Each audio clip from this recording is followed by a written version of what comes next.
Hydroponics म्हणजे काय आणि त्याची आपल्या खरंच भारताला गरज आहे का? हायड्रोपोनिक्स मध्ये उत्पादन वाढतं. 6 फुटापर्यंत मॅक्झिमम तुम्हाला हायड्रोपोनिक्स बघायला मिळतं. सर, यामध्ये ऑपरेशनल कॉस्ट पण असते, मेंटेनन्स कॉस्ट पण आहे. पाईप्स येतात म्हटलं त्याला मेंटेन करणं गरजेचं आहे, मुसल्स असतील त्याला मेंटेन करणं गरजेचं आहे. कॉस्ट कशी ऍडअप होते? नमस्कार, मी धनश्री शितोळे तुमच्या सर्वांचं स्वागत करते ॲग्रिकल्चर सागा या चॅनलमध्ये. आजकाल जी शेतीयोग्य जमीन आहे ती खूप घटत चालली आहे आणि दरवर्षी आपल्याकडे शहरीकरण असो किंवा नापीक जमीन असो ही वाढत चालली आहे. त्यामुळे आपल्याला मातीविना शेती ही संकल्पना आता सध्या जास्त प्रचलित होतीये. मातीविना शेती या संकल्पनेमध्ये आता जवळजवळ 90% पाण्याचा कमी वापर होऊ शकतो. त्याचप्रमाणे 50% तुमची जी जागा आहे ती कमी वापरात येऊ शकते. म्हणजे कमी जागा तुम्हाला लागू शकते. जवळजवळ 50% तुमची जागेचा वापर हा कमी होऊ शकतो. आणि मातीविना शेती म्हणजेच हायड्रोपॉनिक्स ही संकल्पना जगभरात आता सध्या झपाटीनं वाढत आहे. आणि याच विषयावरती आज बोलण्यासाठी आपल्यासोबत आहेत मिस्टर अक्षय घोरपडे सर. सरांचं BSc इन हॉर्टिकल्चर झालेलं आहे आणि त्याचसोबत त्यांनी MSW केलेलं आहे रुरल कम्युनिटी डेव्हलपमेंट या सब्जेक्टमध्ये. सर आता SIILC सकाळ मीडिया इथे ॲग्रिकल्चरल ट्रेनर अँड कन्सल्टंट म्हणून काम करतात. तर आज आपण सरांकडून जाणून घेऊया की आपण जेव्हा हायड्रोपॉनिक्स करत असतो तर त्यामध्ये आपल्याला चॅलेंजेस काय येतात, मार्केट संधी काय आहेत आणि हायड्रोपॉनिक्स हे खरंच भारतासाठी गरजेची आहे का, त्याच्यामध्ये काय आपल्याला फायदे होतात, कशा पद्धतीने हायड्रोपॉनिक्स केलं पाहिजे, या सगळ्या विषयांवरती आज आपण माहिती घेणार आहोत. त्यामुळे व्हिडिओ शेवटपर्यंत नक्की बघा. सुरू करूया आजच्या व्हिडिओसाठी. सर, तुमचं खूप खूप स्वागत. तुम्ही ॲग्रिकल्चर सागा या चॅनलमध्ये आलात. सर, खरं तर भारतामध्ये रिसर्च डेटानुसार जवळजवळ 30 दशलक्ष हेक्टर शेती दरवर्षी म्हणजे 2015 ते 19 या 4 वर्षांमध्ये म्हणजे सुपीकता त्याची कमी झाली, शेती योग्य ती राहिली नाही. आणि शहरीकरणामुळे सुद्धा 1.2 दशलक्ष हेक्टर ही दरवर्षी खराब होत, म्हणजे शेतीयोग्य जमीन ही आपण शहरीकरणाच्या अंतर्गत आणतोय. तर या सगळ्यांमध्ये एक सिंपल की हायड्रोपोनिक्स म्हणजे काय आणि त्याची आपल्या खरंच भारताला गरज आहे का? ओके, तर पहिल्यांदा आपल्या इथं घेतलं जाणारं जे काही उत्पादन आहे ही संकल्पना एका बाजूला ठेवून समजावी लागेल. आणि दुसरी गोष्ट, हायड्रोपोनिक्स तंत्रज्ञान हे एक आपल्याला वेगळ्या पद्धतीने समजून घ्यावं लागेल. जेवढं काही उत्पादन आज भारतामध्ये घेतलं जात आहे तर मूळतः जिथं इरिगेटेड लँड आहे, म्हणजे जिथं पाण्याची व्यवस्था, इथं तर बागायती क्षेत्र होते. बाकीचं जे पावसावरती अवलंबून आहे ते कोरडवाहूमध्ये जाते. आता या सगळ्या गोंधळामध्ये लोकसंख्या ही अशी गोष्ट आहे भारताची जी की न थांबणारी आहे. आणि सगळ्या गोष्टी, सगळे व्यवसाय एका बाजूला राहतील, परंतु खाण्याचा व्यवसाय हा कधी बंद होणार नाही. त्यामुळे लोकांना लागणाऱ्या ज्या जीवनावश्यक गोष्टी आहेत तर यांची निर्मिती तर शेतामधूनच होते. त्यामुळं उत्पादन वाढणं ही गरज आहे भारताची. म्हणजे चॉईस म्हणून आज बघणं नाहीये आपल्याकडे. जसं की आज ऑर्गॅनिक साईडकडे लोक वळत आहेत, तर ही चॉईस नाहीये तुम्हाला, ही गरज आहे आताची. आज नाही केलं तर उद्या करावं लागणार आहे. त्यामुळे वाढत्या पॉप्युलेशनला जर गरज भागवायची असेल त्याची भुकेची, तर काहीतरी आधुनिक तंत्रज्ञान अडॉप्ट करावं लागेल. आता याच्यासाठी हायड्रोपोनिक्स हा एक्झॅक्ट पर्याय आहे का याच्यावरती थोडा विचार करणं गरजेचं आहे. परंतु हायड्रोपोनिक्स मध्ये ही गोष्ट आपल्याला नक्कीच मांडायला हवी की हायड्रोपोनिक्स मध्ये उत्पादन वाढतं आणि हे रेग्युलर उत्पादनाच्या तुलनेमध्ये जवळपास 1 ते 1.5 पटीपर्यंत तुम्हाला वाढलेलं बघायला मिळतं. त्यामुळं हायड्रोपोनिक्सच्या बाबतीत खूप सारी भाकितं मांडली जातात की एका गुंठ्यामध्ये 5 गुंठ्याचं 10 गुंठ्याचं उत्पादन, हे एवढं जरी नसेल तरी सुद्धा 1 गुंठ्यामध्ये निदान 2 ते 3 गुंठ्यापर्यंतचं उत्पादन तरी शक्य आहे. त्यामुळे हायड्रोपोनिक्स तंत्रज्ञान हे फायद्याचं आहे, प्रॉफिटेबल आहे आणि भारताला नक्कीच गरज आहे या गोष्टीची. ओके सर, आता हायड्रोपोनिक्स म्हणजे आपण म्हणतो की माती विना शेती केली जाते. तर ह्याच्यामध्ये तुम्ही थोडक्यात सांगा ना की माती विना शेती लोक कशी करतात, यामध्ये कशी घेतली जाते शेती? आता शेतामध्ये लावलं जाणारं कुठलंही पीक असेल तर पिकाच्या वाढीसाठी काही घटकांची गरज लागते आणि जवळपास आतापर्यंतच्या अनालिसिसनुसार 19 घटकांची आपल्याला आवश्यकता लागते झाडाच्या वाढीसाठी. आता हे तुम्ही मातीमधून प्रोव्हाइड करा, पाण्यामधून करा किंवा अजून कुठल्या मीडियाच्या माध्यमातून करा, झाडाला या सगळ्या घटकांची पूर्तता होणं गरजेचं आहे. ते ज्या ज्या माध्यमातून होतील तिथं तिथं तुम्हाला उत्पादन घेता येऊ शकतं. हायड्रोपोनिक्स तंत्रज्ञानामध्ये जे मातीमधून झाडाला मिळतं तेच पाण्याच्या माध्यमातून दिलं जातं. त्यामुळे हायड्रोपोनिक्समध्ये फक्त पाण्यावरती शेती करणं शक्य आहे. याच्यामध्ये काही अजूनही प्रकार आले की ज्याच्यामध्ये मीडियाचा वापर केला जातो. मग आयदर कोकोपीट होतं आधी, त्यानंतर परलाईट आलं, व्हर्मिक्युलाइट आहे, ओएसिस क्यूब सारखे, रॉकवूल सारखे आहे. सो खूप सारे असे कंपोनंट आहेत किंवा मीडियाचे प्रकार आहेत की ज्याच्या माध्यमातून मातीचा वापर न करता शेती करणं शक्य आहे. अच्छा. पण सर हायड्रोपॉनिक मध्ये आता माती तर तिथे नाही आहे, मग आपल्याला न्यूट्रिएंट सुद्धा प्रोव्हाइड करावे लागणार आहेत. सो हे न्यूट्रिएंट आपण कसे सप्लाय करतोय हायड्रोपॉनिक्स मध्ये? ओके, आता झाडाचं एक सर्वसाधारण समीकरण समजून घेऊया की एखादं बी जर तुम्ही मातीमध्ये लावत असाल तर त्याची पहिल्यांदा मुळं डेव्हलप होतात, नंतर वरती शूट तयार होतं, झाड वाढायला लागतं. झाड स्वतःच्या वाढीच्या प्रत्येक अवस्थेमध्ये वेगवेगळ्या घटकांना मातीमधून ऍब्सॉर्ब करतं आणि त्याची वाढ झालेली बघायला मिळते. यासाठी काही एनर्जी झाडाला खर्च करावी लागते मुळ्यांची वाढ करण्यासाठी खोलवरती. आता हायड्रोपोनिक्समध्ये याच्या विपरीत होतं. ज्या गोष्टी मातीतून मिळणार आहेत त्याच आपण ज्या हायड्रोपोनिक सिस्टीम मधून पाणी फ्लो केलं जातं, ज्याला न्यूट्रिएंट सोल्युशन आपण म्हणतो, पाण्यामध्ये झाडाच्या वाढीसाठी लागणारी आवश्यक अन्नद्रव्यही मिसळली जातात आणि ते रिझर्व्हायर टँक मध्ये राहतात. आता प्रत्येक सिस्टीमला स्वतःचा एक रिझर्व्हायर टँक आहे की ज्याच्यामधून हे पाणी अपलिफ्ट केलं जातं, पाईप्स मधून फ्लो केलं जातं, झाडाच्या मुळ्यांपर्यंत नेऊन पोहोचवलं जातं, मुळे ऍब्सॉर्ब करायचं काम करतात. मग झाडाच्या गरजेनुसार त्याला जेवढी गोष्टीची गरज आहे तेवढंच ते ऍब्सॉर्ब करून घेतं आणि स्वतःची वाढ करतं आणि त्याच्यामधून मग झाडाची वाढ झालेली आपल्याला बघायला मिळते. सो न्यूट्रिएंट्स हे पाण्यामधून प्रोव्हाइड केले जातात. आणि एक सर्वसाधारण समीकरण बघा, ऊसाच्या संदर्भातलं सांगतो कारण हे रिलेट होतं लगेच. महाराष्ट्रामध्ये मोठ्या प्रमाणात ऊसाचं उत्पादन घेतलं जातं. आपण दरवर्षी 50-60 आणि काही शेतकरी जे की 100 टनापर्यंत उत्पादन घेतात. मग दरवर्षी जर 100 टन एवढं मटेरियल आपण शेतामधून बाहेर काढत असू तर त्याच्या तुलनेमध्ये किती मटेरियल आपण शेतामध्ये ऍड करतोय. आणि हे जर एवढं मटेरियल दरवेळेस निघत असेल शेतामधून बाहेर तर मग मात्र मातीचं पूर्णपणे कस हा निघून गेल्यासारखं होतं. पण झाडाला येणारं मेजॉरिटी वजन हे पाण्यामुळे येतं आणि तेच प्रिन्सिपल हायड्रोपोनिक्स मध्ये वापरलं जातं. त्यामुळे हायड्रोपोनिक्स मध्ये उत्पादकताही चांगली वाढलेली बघायला मिळते आणि पाण्याच्या माध्यमातून न्यूट्रिएंटचा सप्लाय दिला जातो. ओके, मग याच्यामध्ये बेसिक एकच आहे की तुम्ही पाण्याच्या माध्यमातून सगळे न्यूट्रिएंट्स रोपांना देता. पण याच्यामध्ये सर मग जसं कीटकनाशक झाले, हे ऑर्गॅनिक कडे आहे की कीटकनाशकांचा पण वापर याच्यामध्ये आपण करू शकतो? ओके, आता हायड्रोपोनिक्स ऑर्गॅनिक आहे का हीच संकल्पना मूळतः बघणं गरजेचं आहे. आणि आपल्याकडे गोंधळ असाही झालाय लोकांचा की खरं ऑर्गॅनिक काय आहे हेच लोकांना नाही समजत. कारण की ऑर्गॅनिक केमिस्ट्रीच्या माध्यमातून ऑर्गॅनिकची व्याख्या वेगळी दिसते. रेग्युलर आपण जे बोलतो ऑर्गॅनिक त्या संकल्पना वेगळ्या आहेत. मूळतः ज्या ज्या घटकांमध्ये कार्बनचे पर्सेंटेज आहेत किंवा कार्बन हा घटक आहे त्याला ऑर्गॅनिक म्हटलं जातं. ज्याच्यामध्ये कार्बन नाहीये त्याला इनऑर्गॅनिक म्हटलं जातं. म्हणजे साधं उदाहरण, तुम्ही रस्त्यानं चालत चाललंय, रस्त्याच्या बाजूला उगवलेलं गवत जर असेल तर हे गवत काढल्यानंतर कुजणारे त्याच्यापासून मे बी मिनरल्स मातीमध्ये रिलीज केली जातील, डिकम्पोज होईल, ते कार्बन पासून बनलेलं आहे. सो ते ऑर्गॅनिक आहे. पुढे जाताना एखादं झाड दिसलं तर झाड सुद्धा ऑर्गॅनिक आहे किंवा कार्बन त्याच्यामध्ये प्रेझेंट आहे. पण रस्त्याच्या मध्ये पडलेला एखादा दगड जर असेल तर दगडामध्ये तर कार्बन नाहीये, ते मिनरल आहे. मग याचा अर्थ ते घातक आहे, ते नॅचरल नाही असं म्हणू नाही शकत. कारण निसर्गामध्ये organic, inorganic, chemistry, physics, biology याच गोष्टींवरती निसर्ग संपूर्ण तयार झालेला आहे. ऑर्गॅनिक म्हणजे उत्पादनाची थोडक्यात अशी पद्धती की ज्याच्यामुळं जी करत असताना मला त्रास होत नाही, जी केल्यानंतर मातीला त्रास होणार नाहीये, किंवा तिथं तयार होणारं जे उत्पादन आहे तो जो व्यक्ती घेईल किंवा खाईल तर त्याला त्रास होणार नाही, असं उत्पादन तंत्रज्ञान म्हणजे ऑर्गॅनिक, असं थोडक्यात समजायला हरकत नाही. परंतु आता नॅचरल फार्मिंग, बायोडायनेमिक फार्मिंग, गो आधारित शेती, अजून खूप साऱ्या शेतीच्या पद्धती आहेत. या सगळ्या पद्धतींमुळे गोंधळ झालाय, बाकी काही नाहीये. त्यामुळे ज्याला जो वाटेल तो नवीन इन्व्हेन्शन करतो आणि स्वतःची शेती पद्धती नवीन रूढ करतो. त्यामुळे या संकल्पना पण समजून घ्याव्या लागतील. हायड्रोपोनिक्स मध्ये प्युअर केमिकल यूज केलं जातं की ज्याच्या ऍब्सॉर्प्शन वरती किंवा जे घेतल्यानंतर झाड स्वतःची वाढ करतं. तेच केमिकल मातीमध्ये पण उपलब्ध आहे. साधी गोष्ट आहे की समजा हवेमधनं नत्र घेते एखादा जीवाणू, मातीमध्ये हजारो जीवाणू उपलब्ध आहेत. त्यातला रायझोबियम सारखा जीवाणू जो की सिम्बायोटिक असोसिएशन करतो किंवा एखाद्या डाळवर्गीय पिकासोबत स्वतः टाईप करतो आणि त्यांचं काम चालतं मातीमध्ये. हवेमधला नायट्रोजन फिक्स करतो नायट्रेट आणि नायट्राईट स्वरूपामध्ये आणि मग ते झाड खातं. युरिया जो असेल तो सुद्धा अमोनिकल फॉर्म मधला मातीत गेल्यानंतर नायट्रेट आणि नायट्राईट या दोन घटकांमध्येच मिळतो. हायड्रोपोनिक्स मध्ये पण तुम्ही जे काही सोल्युशन देता झाड खाताना पर्टिक्युलर फॉर्म मध्येच खातं.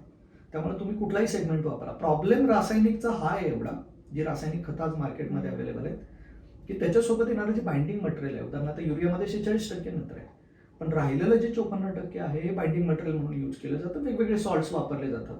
ज्यावेळेस अतिवापर होतो त्यावेळेस त्यातला ऍक्टिव्ह इन्ग्रेडियंट एकतर मातीत रिलीज होऊन जातो किंवा हवेमध्ये उडून जातो.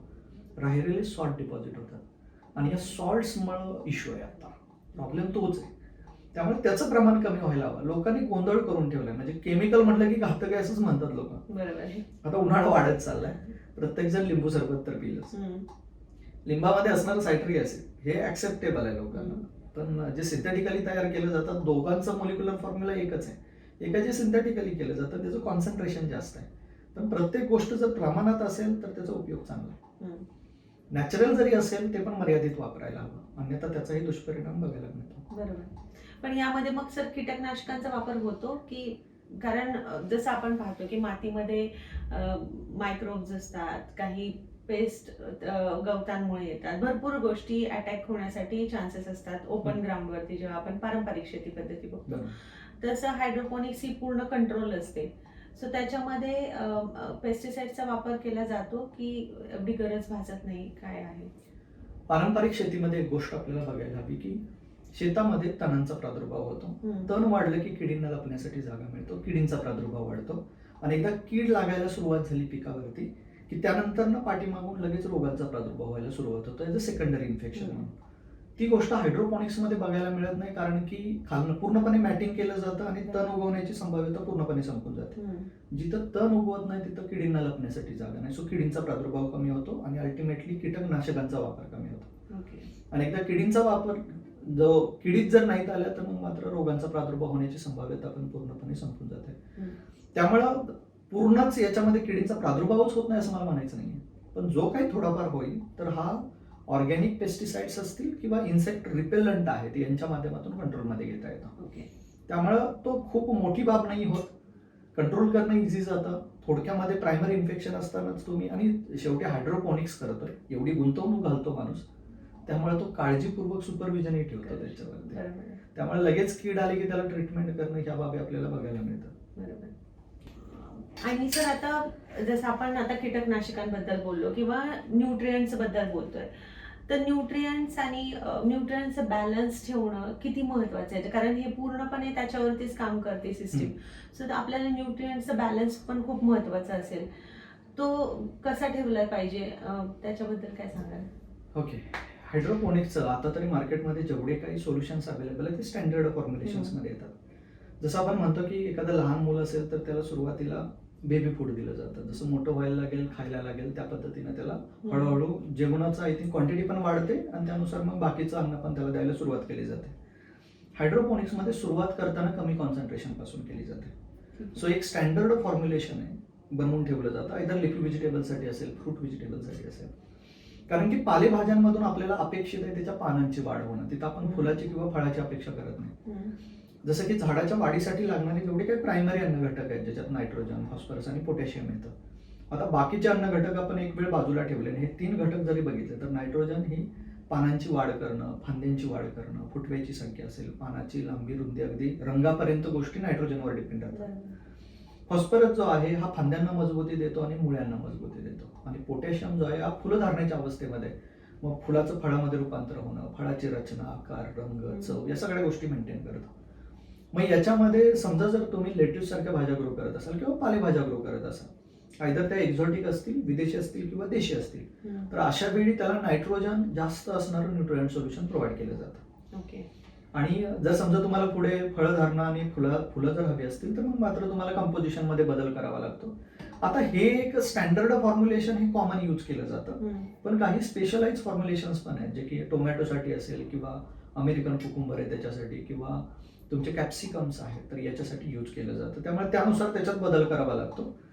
आता तरी जनरली जेवढं काही सोल्युशन यूज केलं जातं करंटली मार्केटमध्ये, तर हे एक तर सुरुवातीला 500 ppm पर्यंत कॉन्सन्ट्रेशन दिलं जातं आणि हळूहळू ते रेज केलं जातं. मग पूर्णपणे शाखीय वाढीच्या अवस्थेमध्ये 800 ते 1200 ppm पर्यंत मेंटेन केलं जातं. नंतर मग फुल अवस्था आणि फळ अवस्थेपर्यंत 1800 ppm पर्यंत जाऊन स्टॉप होता. सो इथपर्यंत कॉन्सन्ट्रेशन मेंटेन केलं जातं झाडाला अन्नद्रव्यांची पूर्तता करण्यासाठी. अशा पद्धतीनं सध्या तरी चालू आहे. आता काही कंपन्या ज्यांनी स्पेशलाइज फॉर्म्युलेशन्स बनवलेत स्वतःचे, ओके. पण शेवटी मे बी इंटेलेक्च्युअल त्यांची प्रॉपर्टी राईट असेल त्यानुसार ते मार्केटमध्ये एक्सपोज नाहीत केले जात. जे कॉमन न्यूट्रिएंट्स आहेत त्याच्यामध्ये सोल्युशन ए आणि सोल्युशन बी यूज केलं जातं. सोल्युशन ए मध्ये नायट्रेट्स बेसिकली असतात आणि राहिलेले बाकीचे तुम्हाला सोल्युशन बी मध्ये बघायला मिळतात न्यूट्रिएंट्स. वापर करताना ह्या दोन्ही मधलं सोल्युशन एकत्रितपणे वापरलं जातं. बऱ्याच वेळा हाही प्रश्न येतो की मग कॉमन एकच न्यूट्रिएंट का नाहीत बनवत, तर बऱ्याच वेळा फॉस्फेट्स असतील, नायट्रेट्स असतील, यांच्यामध्ये म्हणतो ना आपण एक साखा तयार होतो जर ते एकत्रितपणे असतील तर. त्यामुळे त्यांना ठेवतानाही स्वतंत्र ठेवलं जातं, वापरताना मात्र एकत्रित वापरलं जातं. त्यानुसार मग झाडांची वाढ होते. आता या सगळ्या न्यूट्रिएंट मेंटेन करताना अजून काही बाबी आहेत ज्या की मेंटेन ठेवणं गरजेचं राहतं. यामध्ये येतो एक तर एसी आणि दुसरा येतो पीएच. त्यामुळे एसी म्हणजे इलेक्ट्रिक कंडक्टिव्हिटी, की जे ठरवतं की या न्यूट्रिएंट सोल्युशन मध्ये किती कॉन्सन्ट्रेशन आहे पर्टिक्युलर न्यूट्रिएंटचा. आणि पीएच जो आहे तर हा झाडाला पर्टिक्युलर पीएच मध्ये झाड ऍब्सॉर्ब करत असतो, तो मेंटेन करणंही गरजेचं राहतं. एक स्टँडर्ड पीएच 5.5 ते 6.5च्या दरम्यान न्यूट्रिएंटचा मेंटेन केला जातो. आणि मग त्याच्यामध्ये ए बीचं कॉन्सन्ट्रेशन मेंटेन करून जर समजा सीडलिंग स्टेजला असेल तर 500 ppm, शाखीय अवस्थेमध्ये पालेभाज्या असतील तर 800 ते 1200 ppm इथपर्यंत कॉन्सन्ट्रेशन मेंटेन करतात. तेच पाणी कंटिन्युअसली फ्लो केलेलं आपल्याला बघायला मिळतं सिस्टीममध्ये. पण मग हे सोल्युशन किती दिवसांनी चेंज करतात की स्टेजेस नुसार? ओके, आता हायड्रोपोनिक्सची ही एक खासियत आहे की इथं सोल्युशन चेंज नाही करावं लागत. कारण की रिझर्वायर टँक एकदा तुम्ही भरला, समजा 50 लिटरचा असेल आणि तुम्ही होम स्केलला एखाद्या बाल्कनीमध्ये भाज्या ग्रो करत असाल तर 50 लिटरचा तुम्हाला एक सफिशियंट राहतो सर्वसाधारण 150 ते 200 प्लांट जगवण्या इतपत. हे पाणी ज्यावेळेस सर्क्युलेट होतं त्यावेळेस झाड मुळ्यांच्या माध्यमातून ऍब्सॉर्ब करून घेतं. राहिलेलं पाणी टँकमध्ये येऊन साठतं. एक आठवड्याच्या कालावधीनंतर तुम्हाला असं दिसेल की अरे 50 लिटर ते 40 लिटर झालंय. मग अशा वेळी तुम्ही टॉपअप करावं लागतं पाणी. सो पाणी वरून ऍड केलं जातं, परत त्याची इलेक्ट्रिक कंडक्टिव्हिटी चेक केली जाते, पीएच चेक केला जातो, तो मेंटेन केला जातो आणि परत आहे असं रोटेशनला ठेवलं जातं. त्यामुळे याच्यात पाणी काढणं आणि चेंज करणं हा प्रकार नाही. याच्यामध्ये डायरेक्ट तुम्हाला टॉपअप करून पाणी वरून भरावं लागतं. 1-2 सायकल झाल्यानंतर तुम्ही रिझर्वायर टँक क्लीन करणं, पाईप्स क्लीन करणं, ह्या काही मेंटेनन्सच्या बाबी आहेत ज्या आपल्याला कराव्या लागतात. ओके. पण मग सर आता ह्यामध्ये जे पाणी स्पेशली वापरलं जाते त्याला फिल्टर पाणी असावं लागतं, कारण आता हार्ड वॉटर पण खूप ठिकाणी मिळते, क्षारयुक्त पाणी पण बऱ्याच ठिकाणी आहे. मग पाण्याचे काही आहे की, कारण पूर्ण सिस्टीम पाण्यावर चालले, ब्लॉकेजचे पण इश्यू येऊ शकतात जर जास्त क्षारयुक्त पाणी यूज करतात, तर मग पाण्याचे काही रिक्वायरमेंट आहे? पाण्यासाठी बेसिक क्रायटेरिया आहे की ज्या पाण्याचा TDS 150च्या आतमध्ये असं कुठलंही पाणी तुम्ही त्याला वापरू शकता. ओके. जनरली लोक आरोचं पाणी वापरतात, कारण जिथं बोरवेल आहे तर बोरवेलमध्ये कॉन्सन्ट्रेशन तुम्हाला हेवी बघायला मिळतं. 300-500 पर्यंत कधी कधी तुम्हाला TDS बघायला मिळतं. आता याच्यात अजून एक बाब येते, जर तुम्ही पाण्याचं टेस्टिंग जर केलेलं असेल तर पर्टिक्युलर कुठले घटक त्या पाण्यामध्ये आहेत याच्या अकॉर्डिंगली पण तुम्हाला कंपोजिशन तयार करता येतं तुमचं स्वतःचं न्यूट्रिएंट्स. मग त्यावेळी 400-500 ppm जरी असेल कॉन्सन्ट्रेशन तरी सुद्धा फार फरक नाही पडत. पण मग त्या मायक्रो लेवलवरती तुम्ही तसं न्यूट्रिएंटचं कंपोजिशन बनवणं गरजेचं आहे आणि ती खूप कॉम्प्लिकेटेड बाब आहे. त्यामुळे लोक सोयीस्कर मार्ग बघतात. 150च्या आतमधला TDS असणारं पाणी यूज केलं जातं. जर तुमच्याकडे बोरवेल असेल, विहीर असेल, कुठलंही पाणी चालू शकेल.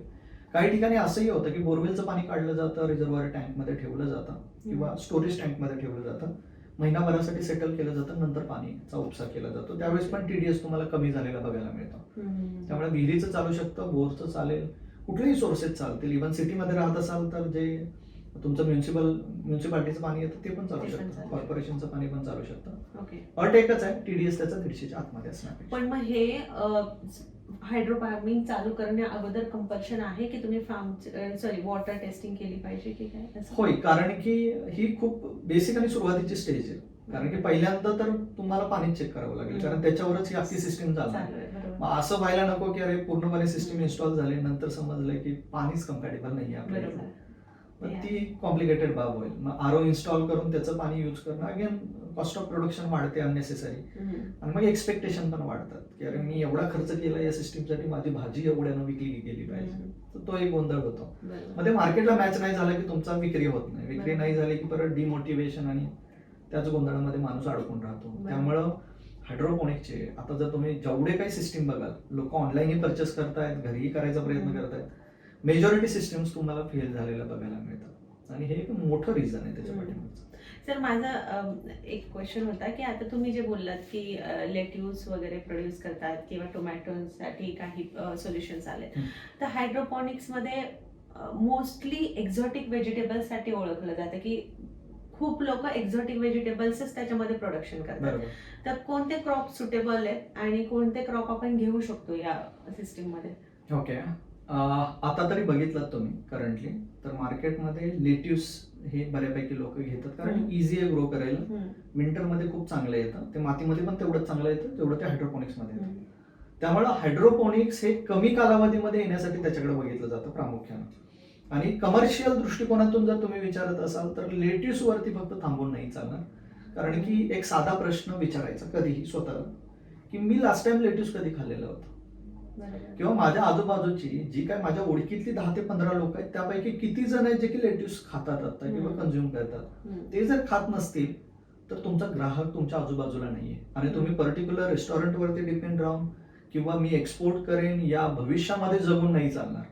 हायड्रोपोनिक्सचा गोंधळच तो होतो. एकतर पाईपमध्ये प्रोडक्शन घेतलं जातं NFT मेथडमध्ये बेसिकली, आणि याच्यामध्ये लेट्यूस असेल किंवा केल असेल, रॉकेट लिव्ज आणि अशा भाज्या लावल्या जात आहेत की ज्याची नावं पण आपल्याकडे लोकल मार्केटमध्ये कोणी ऐकली नाही. आता ही एक बाब आहे की याची किंमत आहे, नक्कीच मोठी आहे, पण याला खरेदीदार तेवढे आहेत का याच्यावरती विचार करणं गरजेचं आहे. त्यामुळे हायड्रोपोनिक सिस्टीम इन्स्टॉल करायच्या आधी एक गोष्ट प्रामुख्यानं करणं गरजेचं आहे की आपल्या हातामध्ये कमर्शियलसाठी जात असाल तर ऑर्डर किती आहे. आणि जर तुमच्याकडे कन्फर्म ऑर्डर नसेल तर तुम्ही हायड्रोपोनिक्स करू नका. आणि जर ट्रायलसाठी करणार असाल तर मग फक्त घरी खाण्यापुरतं करा. म्हणजे सलाड वगैरे घेण्याची जर सवय असेल किंवा लाईफस्टाईल मध्ये चेंज करणार असाल तर सलाडसाठी खूप बेस्ट ऑप्शन आहे हायड्रोपोनिक्स. ओके सर, याच्यामध्ये मेजर 2 गोष्टी होत्या, जसे की तुम्ही म्हणला पाण्यावरती पूर्ण सिस्टीम चालते NFT मेथड, आणि दुसरी म्हणजे उत्पादनाचं तुम्ही आता बोललात. तर मला विचारायचं होतं की एक तर याच्यामध्ये 80 ते 90% कमी पाणी वापरलं जातं असं क्लेम करतात आणि उत्पादन पण खूप जास्त प्रमाणात वाढतं. सो ह्या 2 गोष्टी म्हणजे कितपत खऱ्या आहेत आणि किती पर्सेंटने उत्पादन वाढेल जर कोणी प्रोडक्शन घेत आहे? ओके. उत्पादनामध्ये 2 बाबी राहतात की पर एकर उत्पादन किती निघतं ही एक बाब राहते, आणि दुसरी गोष्ट त्याची न्यूट्रिशनल व्हॅल्यू किती प्रमाणामध्ये ही एक खूप महत्वाची बाब आहे. दुसरी गोष्ट की एखादं पीक जर मी लावण्यासाठी, उदाहरणार्थ टोमॅटो सारखं पीक असेल तर याला फळ लागण्यासाठी 65 दिवसांचा कालावधी जातो, पण हायड्रोपोनिक्स टेक्नॉलॉजीमध्ये हाच कालावधी तुम्हाला 45 दिवसापर्यंत आलेला बघायला मिळतो. लेट्यूस मातीमध्ये लावला असता 60 दिवसांचा काढणीचा कालावधी आहे, पण हायड्रोपोनिक्समध्ये 45 ते 35 दिवसामध्ये लेट्यूस काढायला येतात. सो 2 बाबींमधून आपल्याला बघणं अपेक्षित आहे. जर तुम्ही मातीमध्ये लावत असाल तर एक तर सीझन कंटिन्यू राहत नाही, त्यामुळे फक्त विंटरमध्येच या भाज्या तुम्ही घेऊ शकता ओपन कंडिशनमध्ये. पण हायड्रोपोनिक्समध्ये हे वर्षभर घेता येतात, आणि मातीमध्ये जसे 2 महिन्याचा कालावधी लागतो त्याच्याऐवजी इथं 1.5 महिन्यामध्ये तुम्हाला भाज्या सगळ्या काढायला येतात. त्यामुळे उत्पादकता वाढते कारण नंबर ऑफ सायकल वाढतात, ही पहिली बाब आहे. दुसरी गोष्ट, ट्रॅडिशनल फार्मिंग मध्ये तुम्ही हॉरिझॉन्टली शेती करता, हायड्रोपोनिक्समध्ये ती मुभा आहे की तुम्ही व्हर्टिकली करू शकता. पण किती उंचीवरती जायचं हे अगेन तुम्ही ठरवणं अपेक्षित आहे, कारण याला मर्यादा नाहीये. तुम्ही जेवढं वरती जाल तेवढं तुम्ही ग्रो करू शकाल. फक्त खूप जास्त हाईट गेली तर मात्र ग्रॅव्हिटीचा परिणाम होऊन उत्पादनावरती परिणाम होऊ शकतो. तेवढ्या गोष्टी तुम्ही मेंटेन करणं अपेक्षित आहे. आणि हँडलिंगला पण प्रॉब्लेमॅटिक होतं.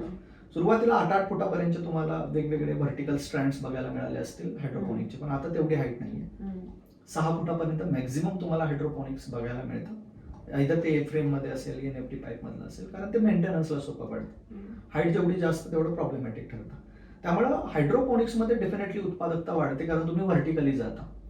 त्यामुळे एकाच गुंठ्यामध्ये तुम्ही 3 ते 4 गुंठ्यापर्यंत उत्पादन आरामात घेऊ शकता. आणि एक ऍडिशनल बेनिफिट म्हणजे कालावधी तुमचा 20 ते 30% कपात होतो, आणि प्रोडक्टिव्हिटी तुमची 30 ते 40% वाढलेली बघायला मिळते. सो याच्यात कसं होतं की लेयर्स वाढले की साहजिक आहे, नंबर ऑफ प्लांट्स वाढतात आणि तेवढं उत्पादकता पण वाढते. ओके, पण सर पाण्याचं जर बघायला गेला, पाणी तर कंटिन्यू यूज होणार आहे, मग पाण्याची कशी काय ह्याच्यामध्ये कमी गरज असते हायड्रोपोनिक्स? ओके, आता याच्यासाठी उदाहरण आपल्याला शेतातलं घ्यावं लागेल. समजा जर मी 100 लिटर पाणी एखाद्या प्लांटमध्ये किंवा एखाद्या प्लांटसाठी यूज करत असेल तर त्यातलं फक्त 5% म्हणजे 5 लिटरच पाणी स्वतःसाठी यूज करतं मेटाबॉलिझमला. राहिलेलं पाणी एकतर मातीमध्ये ड्रेन होऊन जातं किंवा इव्हॅपोरेशन होऊन जातं, किंवा जरी झाडानं खेचलं थोडंफार तरी सुद्धा इव्हॅपो ट्रान्सपिरेशन पानामधून उडून जातं. त्यामुळे जर एक्झॅक्टली वापर 5% होणार असेल तर मग मात्र टाकलेल्या 95 लिटर पाणी हे वेस्टच जातं. तेच हायड्रोपोनिक्स मध्ये याच्या विरोधात बघायला मिळतं. जर 100 लिटर पाणी मी यूज करत असेल तर ते कंटिन्युअस सर्क्युलेट होतं. झाड स्वतःच्या गरजेनुसार घेतं. इव्हॅपो ट्रान्सपिरेशन मधनं जेवढा पाण्याचा लॉस होणार आहे तेवढाच लॉस होतो. ओके. त्यामुळं एक्झॅक्टली तुमची 70% ऍटलीस्ट बचत होते. 5% झाड स्वतःच्या मेटाबॉलिझमसाठी यूज करतं आणि 20% पाणी आहे जे की इव्हॅपो ट्रान्सपिरेशन निघून जातं. तरी सुद्धा 70 लिटरची तुमची बचत होते आणि ही खूप चांगली बाब आहे. आणि आता जर परिस्थिती बघाल तर पाणीच हा सगळ्यात महत्वाची बाब राहिली. बरोबर. जमीन आणि पाणी या दोन गोष्टी खूप महत्वाच्या आहेत शेतीसाठी. बरोबर आहे, ते आहे. पाणी पण खूप कमी यूज म्हणजे कमतरता त्याची भासायला लागली आहे. Correct. आणि शेती पण नापीककडे खूप जातीये कारण आता मातीचा कस पण एक कमी व्हायला लागलाय.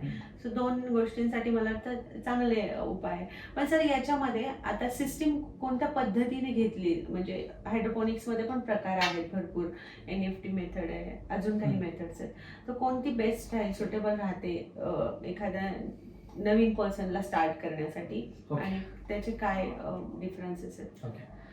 हायड्रोपोनिक्स मध्ये तुम्हाला काय ग्रो करायचं याच्यावरती सिस्टीम ठरते. ओके. जर तुम्ही पालेभाज्या ग्रो करणार असाल तर तुम्हाला NFT सिस्टीम ही बेस्ट मानली गेली, कारण की याच्यामधल्या ज्या पाईप्स आहेत तर याच्यामध्ये शालो रुटेड जेवढे काही क्रॉप्स आहेत तर ही खूप चांगल्या पद्धतीनं ग्रो होतात.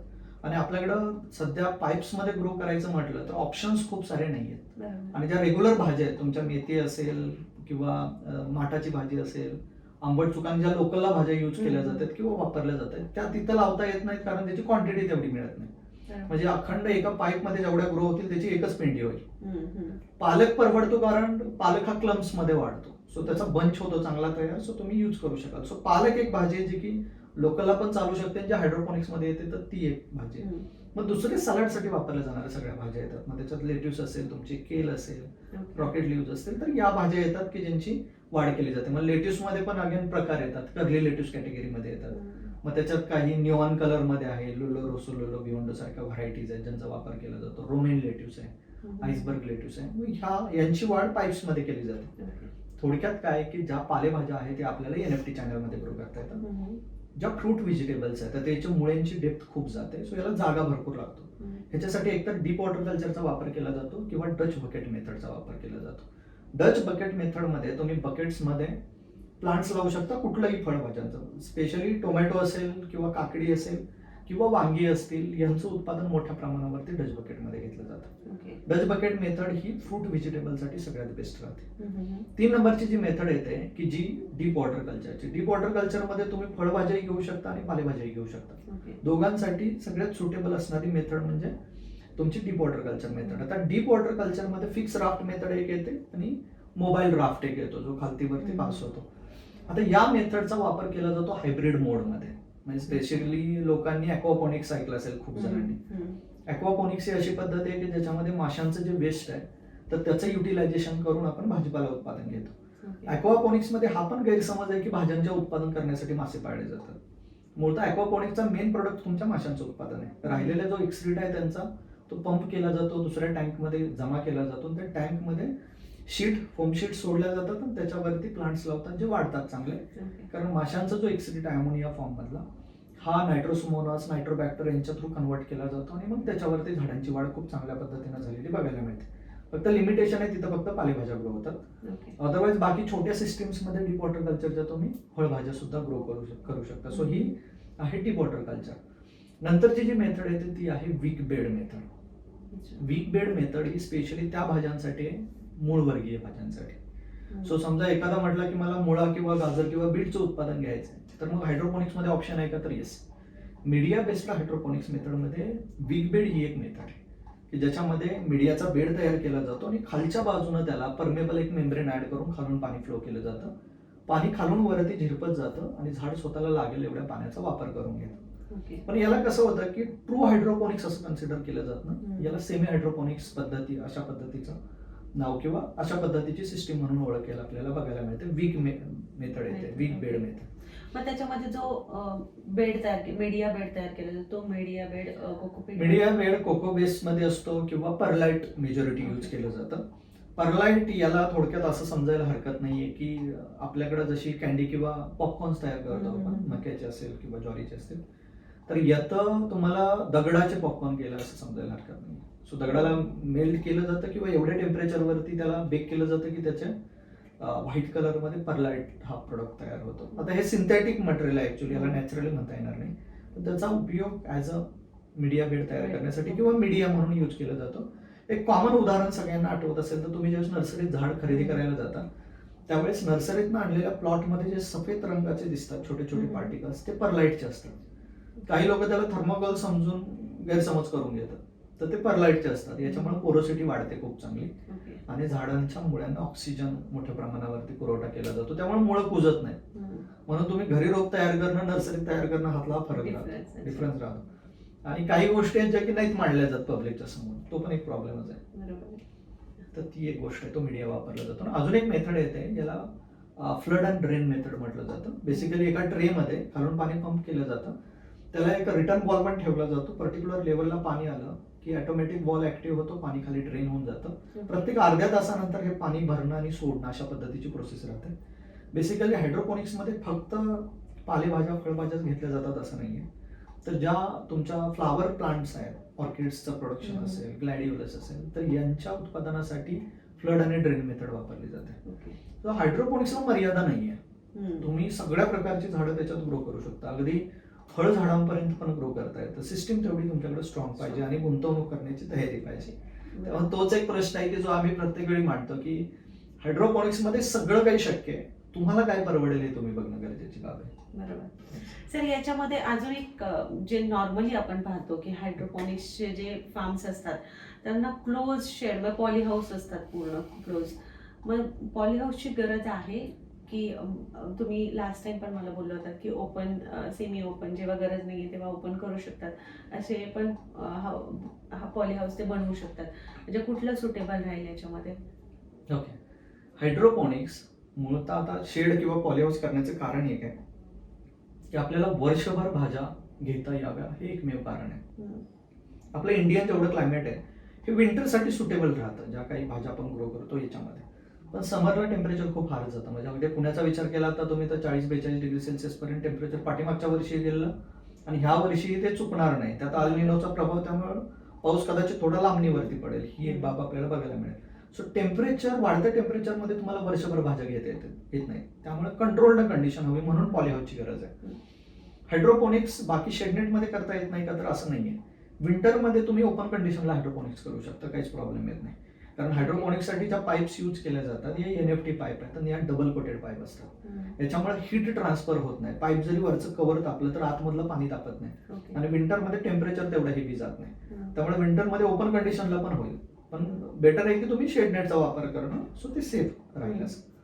शेडनेटमध्ये तुम्ही फ्रूट व्हेजिटेबल घेऊ शकता, त्यामुळं पॉलीहाऊसचीच गरज आहे असं अजिबात नाही. तुम्ही शेडनेटमध्ये सुद्धा हायड्रोपोनिक्स ग्रो करू शकता किंवा साधं शेड जरी उभं केलं असेल, तुमच्या जे ग्रीन आपल्याकडं शेडनेट यूज केलं जातं 50% 75% त्याच्या आतमध्ये पण तुम्हाला फ्रूट व्हेजिटेबल्स खूप चांगल्या ग्रो होतात. काकडीचं उत्पादन कमर्शियली लोक तशाच पद्धतीने घेत आहेत. कलर कॅप्सिकमचं उत्पादन पण घेतलं जात आहे. आता हल्ली थ्रिप्सचा प्रादुर्भाव आणि याच्यामुळे थोडी आपल्याला प्रमाण कमी झालेलं बघायला मिळेल, पण तरी सुद्धा शेडनेटमध्ये पण हायड्रोपोनिक्स शक्य आहे. अजिबात पॉलीहाऊसची गरजच पडते असं नाही. आणि सर, आता जसं आपण आता कीटकनाशकांबद्दल बोललो किंवा न्यूट्रिएंट्स बद्दल बोलतोय, तर न्यूट्रिएंट्स आणि न्यूट्रिएंट्सचं बॅलन्स ठेवणं किती महत्वाचं आहे, कारण हे पूर्णपणे त्याच्यावरतीच काम करते सिस्टीम. सो आपल्याला न्यूट्रिएंट्सचं बॅलन्स पण खूप महत्वाचा असेल, तो कसा ठेवला पाहिजे त्याच्याबद्दल काय सांगाल? ओके, हायड्रोपोनिक्सचं आता तरी मार्केटमध्ये जेवढे काही सोल्युशन्स अवेलेबल आहेत ते स्टँडर्ड फॉर्म्युलेशन्समध्ये येतात.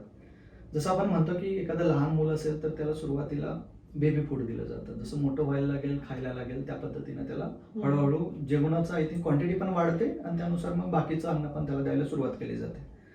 हायड्रोपोनिक्समध्ये सुरुवात करताना कमी कॉन्सन्ट्रेशन पासून केली जाते. सो एक स्टँडर्ड फॉर्म्युलेशन आहे, बनवून ठेवलं जातं, आयदर लिफी व्हेजिटेबलसाठी असेल, फ्रूट व्हेजिटेबलसाठी असेल. कारण की पालेभाज्यांमधून आपल्याला अपेक्षित आहे त्याच्या पानांची वाढ होणं, तिथं आपण फुलाची किंवा फळाची अपेक्षा करत नाही. जसं की झाडाच्या वाढीसाठी लागणारे जेवढे काही प्रायमरी अन्न घटक आहेत, ज्याच्यात नायट्रोजन, फॉस्फरस आणि पोटॅशियम येतं. आता बाकीचे अन्न घटक आपण एक वेळ बाजूला ठेवले, हे 3 घटक जरी बघितले तर नायट्रोजन ही पानांची वाढ करणं, फांद्यांची वाढ करणं, फुटव्याची संख्या असेल, पानाची लांबी, रुंदी, अगदी रंगापर्यंत गोष्टी नायट्रोजनवर डिपेंड असतात. फॉस्फरस जो आहे हा फांद्यांना मजबूती देतो आणि मुळ्यांना मजबूती देतो, आणि पोटॅशियम जो आहे हा फुलं धरण्याच्या अवस्थेमध्ये मग फुलाचं फळामध्ये रूपांतर होणं, फळाची रचना, आकार, रंग, चव या सगळ्या गोष्टी मेंटेन करतं. मग याच्यामध्ये समजा जर तुम्ही लेट्यूस सारख्या भाज्या ग्रो करत असाल किंवा पालेभाज्या ग्रो करत असाल, आयदर त्या एक्झॉटिक असतील, विदेशी असतील किंवा देशी असतील, तर अशा वेळी त्याला नायट्रोजन जास्त असणारं न्यूट्रिएंट सोल्युशन प्रोव्हाइड केलं जातं. ओके. आणि जर समजा तुम्हाला पुढे फळधारणा आणि फुलं जर हवी असतील तर मग मात्र तुम्हाला कंपोजिशन मध्ये बदल करावा लागतो. आता हे एक स्टँडर्ड फॉर्म्युलेशन हे कॉमन यूज केलं जातं, पण काही स्पेशलाइज फॉर्म्युलेशन्स पण आहेत जे की टोमॅटोसाठी असेल किंवा अमेरिकन कुकुंबर आहे त्याच्यासाठी किंवा तुमचे कॅप्सिकम्स आहेत तर याच्यासाठी यूज केलं जातं. त्यामुळे त्यानुसार त्याच्यात बदल करावा लागतो. आता तरी जनरली जेवढं काही सोल्युशन यूज केलं जातं करंटली मार्केटमध्ये, तर हे एक तर सुरुवातीला 500 ppm पर्यंत कॉन्सन्ट्रेशन दिलं जातं आणि हळूहळू ते रेज केलं जातं. मग पूर्णपणे शाखीय वाढीच्या अवस्थेमध्ये 800 ते 1200 ppm पर्यंत मेंटेन केलं जातं. नंतर मग फुल अवस्था आणि फळ अवस्थेपर्यंत 1800 ppm पर्यंत जाऊन स्टॉप होता. सो इथपर्यंतचं कॉन्सन्ट्रेशन मेंटेन केलं जातं झाडाला अन्नद्रव्यांची पूर्तता करण्यासाठी. अशा पद्धतीनं सध्या तरी चालू आहे. आता काही कंपन्या ज्यांनी स्पेशलाइज फॉर्म्युलेशन्स बनवलेत स्वतःचे, ओके.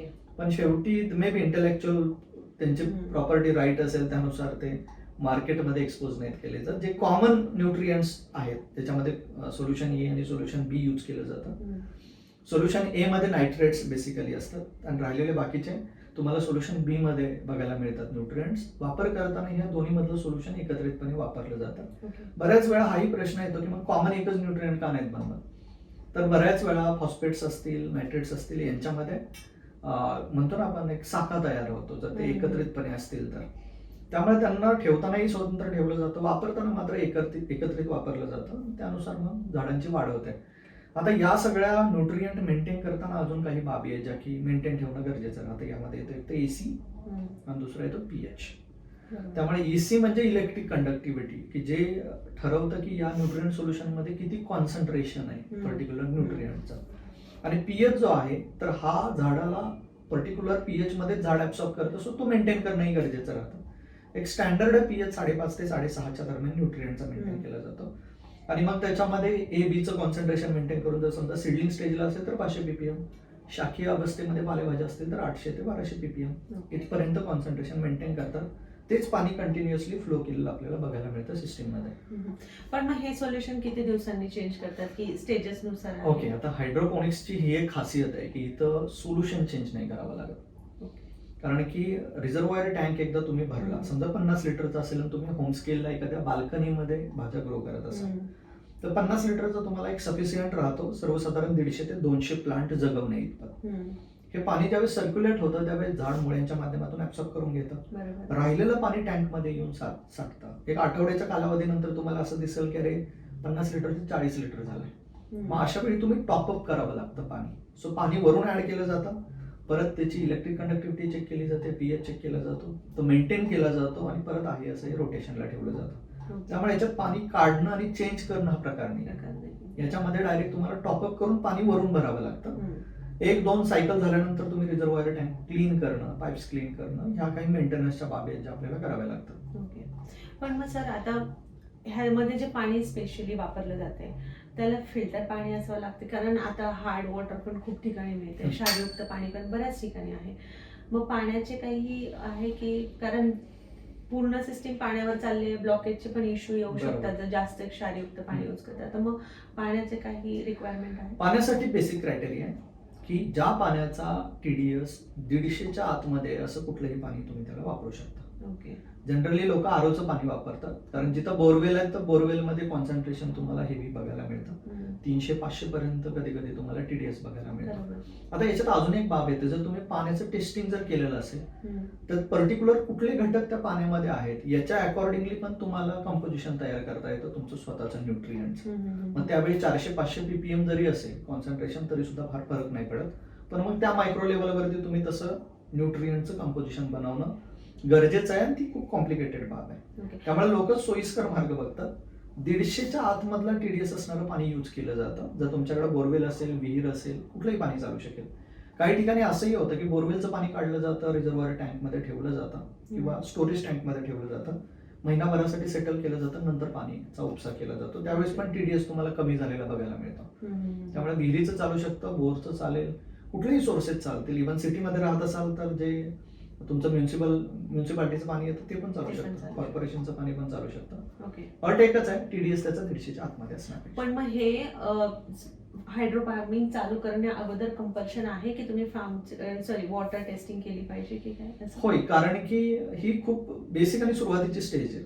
कारण की पहिल्यांदा तर तुम्हाला पाणी चेक करावं लागेल, कारण त्याच्यावरच ही अख्खी सिस्टीम चालणार. चालू आहे, बरोबर. मग असं व्हायला नको की अरे पूर्णपणे सिस्टीम इन्स्टॉल झाली नंतर समजलं की पाणीच कम्पॅटेबल नाही आहे आपल्याला. बरोबर. मग ती कॉम्प्लिकेटेड बाब होईल. मग RO इन्स्टॉल करून त्याचं पाणी यूज करणं, अगेन कॉस्ट ऑफ प्रोडक्शन वाढते अननेसेसरी. आणि मग एक्सपेक्टेशन पण वाढतात की अरे मी एवढा खर्च केला या सिस्टीमसाठी, माझी भाजी एवढ्यानं विकली गेली पाहिजे. तर तो एक गोंधळ होतो.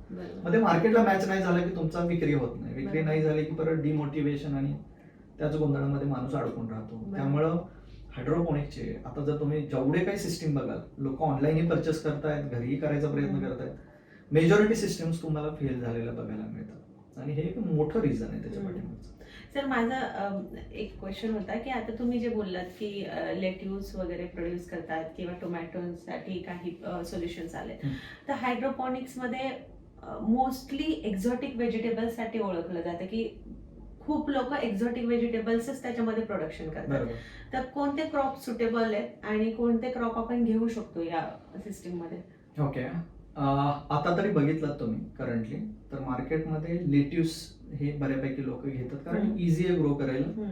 विंटरमध्ये खूप चांगलं येतं, ते मातीमध्ये पण तेवढंच चांगलं येतं जेवढं ते हायड्रोपोनिक्समध्ये येतं. त्यामुळे हायड्रोपोनिक्स हे कमी कालावधीमध्ये येण्यासाठी त्याच्याकडे बघितलं जातं प्रामुख्यानं. आणि कमर्शियल दृष्टिकोनातून जर तुम्ही विचारत असाल तर लेट्यूस वरती फक्त थांबून नाही चालणार. कारण की एक साधा प्रश्न विचारायचा कधीही स्वतःला की मी लास्ट टाइम लेट्यूस कधी खाल्लेलं होतं, किंवा माझ्या आजूबाजूची जी काय माझ्या ओळखीतली 10 ते 15 लोक आहेत त्यापैकी किती जण आहेत जे की लेट्यूस खातात आता किंवा कन्झ्युम करतात. ते जर खात नसतील तर तुमचा ग्राहक तुमच्या आजूबाजूला नाहीये आणि तुम्ही पर्टिक्युलर रेस्टॉरंटवरती डिपेंड राहून किंवा मी एक्सपोर्ट करेन या भविष्यामध्ये जगून नाही चालणार. हायड्रोपोनिक्सचा गोंधळच तो होतो. एकतर पाईप मध्ये प्रोडक्शन घेतलं जातं NFT मेथडमध्ये बेसिकली, आणि याच्यामध्ये लेट्यूस असेल किंवा केल असेल, रॉकेट लिव्ज आणि अशा भाज्या लावल्या जात आहेत की ज्याची नावं पण आपल्याकडे लोकल मार्केटमध्ये कोणी ऐकली नाही. आता ही एक बाब आहे की याची किंमत आहे, नक्कीच मोठी आहे, पण याला खरेदीदार तेवढे आहेत का याच्यावरती विचार करणं गरजेचं आहे.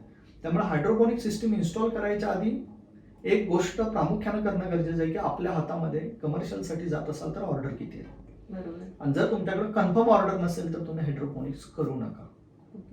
आणि जर ट्रायल साठी करणार असाल तर मग फक्त घरी खाण्यापुरतं करा, म्हणजे सलाड वगैरे घेण्याची जर सवय असेल किंवा लाईफस्टाईल मध्ये चेंज करणार असाल तर सलाड साठी खूप बेस्ट ऑप्शन आहे हायड्रोपोनिक्स. ओके सर, याच्यामध्ये मेजर 2 गोष्टी होत्या, जसे की तुम्ही म्हणला पाण्यावरती पूर्ण सिस्टीम चालते NFT मेथड, आणि दुसरी म्हणजे उत्पादनाचं तुम्ही आता बोललात. तर मला विचारायचं होतं की एक तर याच्यामध्ये 80 ते 90% कमी पाणी वापरलं जातं असं क्लेम करतात आणि उत्पादन पण खूप जास्त प्रमाणात वाढतं. सो ह्या 2 गोष्टी म्हणजे कितपत खऱ्या आहेत आणि किती % उत्पादन वाढेल जर कोणी प्रोडक्शन घेत? ओके, उत्पादनामध्ये 2 बाबी राहतात की पर एकर उत्पादन किती निघतं ही एक बाब राहते, आणि दुसरी गोष्ट त्याची न्यूट्रिशनल व्हॅल्यू किती प्रमाणामध्ये ही एक खूप महत्वाची बाब आहे. दुसरी गोष्ट की एखादं पीक जर मी लावण्यासाठी, उदाहरणार्थ टोमॅटो सारखं पीक असेल तर याला फळ लागण्यासाठी 65 दिवसांचा कालावधी जातो, पण हायड्रोपोनिक्स टेक्नॉलॉजीमध्ये हाच कालावधी तुम्हाला 45 दिवसापर्यंत आलेला बघायला मिळतो. लेट्यूस मातीमध्ये लावला असता 60 दिवसांचा काढणीचा कालावधी आहे, पण हायड्रोपोनिक्स मध्ये 45 ते 35 दिवसामध्ये लेट्यूस काढायला येतात. सो 2 बाबींमधून आपल्याला बघणं अपेक्षित आहे. जर तुम्ही मातीमध्ये लावत असाल तर एक तर सीझन कंटिन्यू राहत नाही, त्यामुळे फक्त विंटरमध्येच या भाज्या तुम्ही घेऊ शकता ओपन कंडिशनमध्ये. पण हायड्रोपोनिक्स मध्ये हे वर्षभर घेता येतात आणि मातीमध्ये जसे 2 महिन्याचा कालावधी लागतो त्याच्याऐवजी इथं 1.5 महिन्यामध्ये तुम्हाला भाज्या सगळ्या काढायला येतात. त्यामुळे उत्पादकता वाढते कारण नंबर ऑफ सायकल वाढतात, ही पहिली बाब आहे. दुसरी गोष्ट, ट्रेडिशनल फार्मिंग मध्ये तुम्ही हॉरिझॉन्टली शेती करता, हायड्रोपोनिक्स मध्ये ती मुभ आहे की तुम्ही व्हर्टिकली करू शकता. पण किती उंचीवरती जायचं हे अगेन तुम्ही ठरवणं अपेक्षित आहे, कारण याला मर्यादा नाहीये. तुम्ही जेवढं वरती जाल तेवढं तुम्ही ग्रो करू शकाल. फक्त खूप जास्त हाईट गेली तर मात्र ग्रॅव्हिटीचा परिणाम होऊन उत्पादनावरती परिणाम होऊ शकतो. तेवढ्या गोष्टी तुम्ही मेंटेन करणं अपेक्षित आहे. आणि हँडलिंगला पण प्रॉब्लेमॅटिक होतं. सुरुवातीला 8-8 फुटापर्यंत तुम्हाला वेगवेगळे व्हर्टिकल स्ट्रँड्स बघायला मिळाले असतील हायड्रोपोनिक्सचे, पण आता तेवढी हाईट नाहीये. 6 फुटापर्यंत मॅक्झिमम तुम्हाला हायड्रोपोनिक्स बघायला मिळतं. either ते फ्रेम मध्ये असेल NFT पाईप मधलं असेल, कारण ते मेंटेनन्सला सोपं पडतं. हाईट जेवढी जास्त तेवढं प्रॉब्लेमॅटिक ठरतं. त्यामुळे हायड्रोपोनिक्स मध्ये डेफिनेटली उत्पादकता वाढते कारण तुम्ही व्हर्टिकली जाता. ओके. त्यामुळे एकाच गुंठ्यामध्ये तुम्ही 3 ते 4 गुंठ्यापर्यंत उत्पादन आरामात घेऊ शकता. आणि एक ॲडिशनल बेनिफिट म्हणजे कालावधी तुमचा 20 ते 30% कपात होतो आणि प्रोडक्टिव्हिटी तुमची 30 ते 40% वाढलेली बघायला मिळते. ओके. सो याच्यात कसं होतं की लेयर्स वाढले की साहजिक आहे नंबर ऑफ प्लांट्स वाढतात आणि तेवढं उत्पादकता पण वाढते. ओके. पण सर पाण्याचं जर बघायला गेला, पाणी तर कंटिन्यू यूज होणार आहे, मग पाण्याची कशी काय ह्याच्यामध्ये कमी गरज असते हायड्रोपोनिक्स? ओके. आता याच्यासाठी उदाहरण आपल्याला शेतातलं घ्यावं लागेल. समजा जर मी 100 लिटर पाणी एखाद्या प्लांटमध्ये किंवा एखाद्या प्लांटसाठी यूज करत असेल तर त्यातलं फक्त 5% म्हणजे 5 लिटरच पाणी स्वतःसाठी यूज करतं मेटाबॉलिझमला. राहिलेलं पाणी एकतर मातीमध्ये ड्रेन होऊन जातं किंवा इव्हॅपोरेशन होऊन जातं किंवा जरी झाडानं खेचलं थोडंफार तरी सुद्धा इव्हॅपो ट्रान्सपिरेशनला पानामधून उडून जातं. त्यामुळे जर एक्झॅक्टली वापर 5% होणार असेल तर मग मात्र टाकलेल्या 95 लिटर पाणी हे वेस्टच जातं. तेच हायड्रोपोनिक्समध्ये याच्या विरोधात बघायला मिळतं. जर 100 लिटर पाणी मी यूज करत असेल तर ते कंटिन्युअस सर्क्युलेट होतं, झाड स्वतःच्या गरजेनुसार घेतं. इव्हॅपो ट्रान्सपिरेशन मधनं जेवढा पाण्याचा लॉस होणार आहे तेवढाच लॉस होतो. त्यामुळं एक्झॅक्टली तुमची 70% ऍटलीस्ट बचत होते. 5% झाड स्वतःच्या मेटाबॉलिझमसाठी यूज करतं आणि 20% पाणी आहे जे की इव्हॅपो ट्रान्सपिरेशन निघून जातं, तरी सुद्धा 70 लिटरची तुमची बचत होते आणि ही खूप चांगली बाब आहे. आणि आता जर परिस्थिती बघाल तर पाणीच हा सगळ्यात महत्वाची बाब राहिली. जमीन आणि पाणी या दोन गोष्टी खूप महत्वाच्या आहेत शेती. बरोबर आहे, ते आहे. पाणी पण खूप कमी यूज म्हणजे कमतरता त्याची भासायला लागली आहे आणि शेती पण नापीककडे खूप जातीये कारण आता मातीचा कस पण एक कमी व्हायला लागलाय. सो दोन गोष्टींसाठी मला वाटतं चांगले उपाय आहे. पण सर याच्यामध्ये आता सिस्टीम कोणत्या पद्धतीने घेतली, म्हणजे हायड्रोपोनिक्स मध्ये पण प्रकार आहेत भरपूर, NFT मेथड आहे, अजून काही मेथड्स आहेत, तर कोणती बेस्ट आहे, सुटेबल राहते एखाद्या नवीन पर्सनला स्टार्ट करण्यासाठी आणि त्याचे काय डिफरन्सेस आहेत? ओके. हायड्रोपोनिक्स मध्ये तुम्हाला काय ग्रो करायचं याच्यावरती सिस्टीम ठरते. जर तुम्ही पालेभाज्या ग्रो करणार असाल तर तुम्हाला NFT सिस्टीम ही बेस्ट मानली गेली, कारण की याच्यामधल्या ज्या पाईप्स आहेत तर याच्यामध्ये शालो रुटेड जेवढे काही क्रॉप्स आहेत तर हे खूप चांगल्या पद्धतीनं ग्रो होतात. आणि आपल्याकडं सध्या पाईप्स मध्ये ग्रो करायचं म्हटलं तर ऑप्शन्स खूप सारे नाही आहेत. आणि ज्या रेग्युलर भाज्या आहेत, तुमच्या मेथी असेल किंवा माठाची भाजी असेल, आंबट चुकान ज्या लोकलला भाज्या यूज केल्या जातात किंवा वापरल्या जातात त्या तिथं लावता येत नाहीत कारण त्याची क्वांटिटी तेवढी मिळत नाही. म्हणजे अखंड एका पाईप मध्ये जेवढ्या ग्रो होतील त्याची एकच पेंडी होईल. पालक परवडतो कारण पालक हा क्लम्स मध्ये वाढतो, सो त्याचा बंच होतो चांगला तयार, सो तुम्ही यूज करू शकाल. सो पालक एक भाजी आहे जी की लोकलला पण चालू शकते, ज्या हायड्रोपोनिक्स मध्ये येते तर ती एक भाजी आहे. मग दुसरे सलाडसाठी वापरल्या जाणाऱ्या सगळ्या भाज्या येतात. मग त्याच्यात लेट्यूस असेल, तुमची केल असेल, रॉकेट लिव्ज असतील, तर या भाज्या येतात की ज्यांची वाढ केली जाते. मग लेट्यूस मध्ये पण अगेन प्रकार येतात, कर्ली लेट्यूस कॅटेगरीमध्ये येतात. मग त्याच्यात काही निऑन कलर मध्ये आहे, लुलो रोसो, लुलो बियोंडो सारख्या व्हरायटीज आहेत ज्यांचा वापर केला जातो. रोमेन लेट्यूस आहे, आईसबर्ग लेट्यूस आहे. मग यांची वाढ पाईप्स मध्ये केली जाते. थोडक्यात काय की ज्या पालेभाज्या आहेत त्या आपल्याला NFT चॅनलमध्ये ग्रो करता येतात. ज्या फ्रूट व्हेजिटेबल्स आहेत त्याच्या मुळ्यांची डेप्थ खूप जाते, सो याला जागा भरपूर लागतो. ह्याच्यासाठी एकतर डीप वॉटर कल्चरचा वापर केला जातो किंवा डच बकेट मेथडचा वापर केला जातो. डच बकेट मेथडमध्ये तुम्ही बकेट्समध्ये प्लांट्स लावू शकता कुठल्याही फळभाज्यांचं, स्पेशली टोमॅटो असेल किंवा काकडी असेल किंवा वांगी असतील, यांचं उत्पादन मोठ्या प्रमाणावरती डच बकेटमध्ये घेतलं जातं. डच बकेट मेथड ही फ्रूट व्हेजिटेबलसाठी सगळ्यात बेस्ट राहते. 3 नंबरची जी मेथड येते की जी डीप वॉटर कल्चरची. डीप वॉटर कल्चरमध्ये तुम्ही फळभाज्याही घेऊ शकता आणि पालेभाज्याही घेऊ शकता. दोघांसाठी सगळ्यात सुटेबल असणारी मेथड म्हणजे तुमची डीप वॉटर कल्चर मेथड. आता डीप वॉटर कल्चरमध्ये फिक्स राफ्ट मेथड एक येते आणि मोबाईल राफ्ट एक येतो जो खालतीवरती पास होतो. आता या मेथडचा वापर केला जातो हायब्रिड मोडमध्ये, म्हणजे स्पेशली लोकांनी ॲक्वापोनिक्स ऐकलं असेल खूप जणांनी. ॲक्वापोनिक्स ही अशी पद्धत आहे की ज्याच्यामध्ये माशांचं जे वेस्ट आहे तर त्याचं युटिलायझेशन करून आपण भाजीपाला उत्पादन घेतो. ॲक्वापोनिक्स मध्ये हा पण गैरसमज आहे की भाज्यांचे उत्पादन करण्यासाठी मासे पाळले जातात.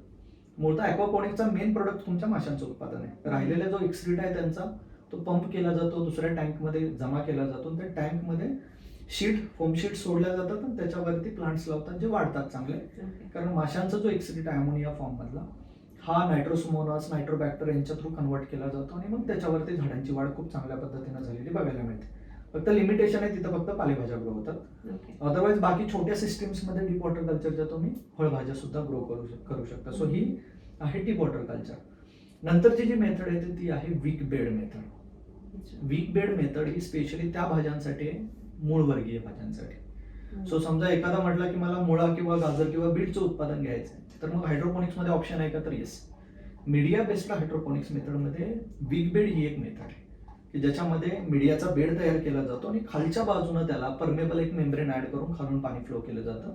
पाणी खालून वरती झिरपत जातं आणि झाड स्वतःला लागेल एवढ्या पाण्याचा वापर करून घेतं. पण याला कसं होतं की ट्रू हायड्रोपोनिक्स असं कन्सिडर केलं जात ना, याला सेमी हायड्रोपोनिक्स पद्धती अशा पद्धतीचं नाव किंवा अशा पद्धतीची सिस्टीम म्हणून ओळखायला आपल्याला बघायला मिळते. विग मेथड येते, विग बेड मेथड.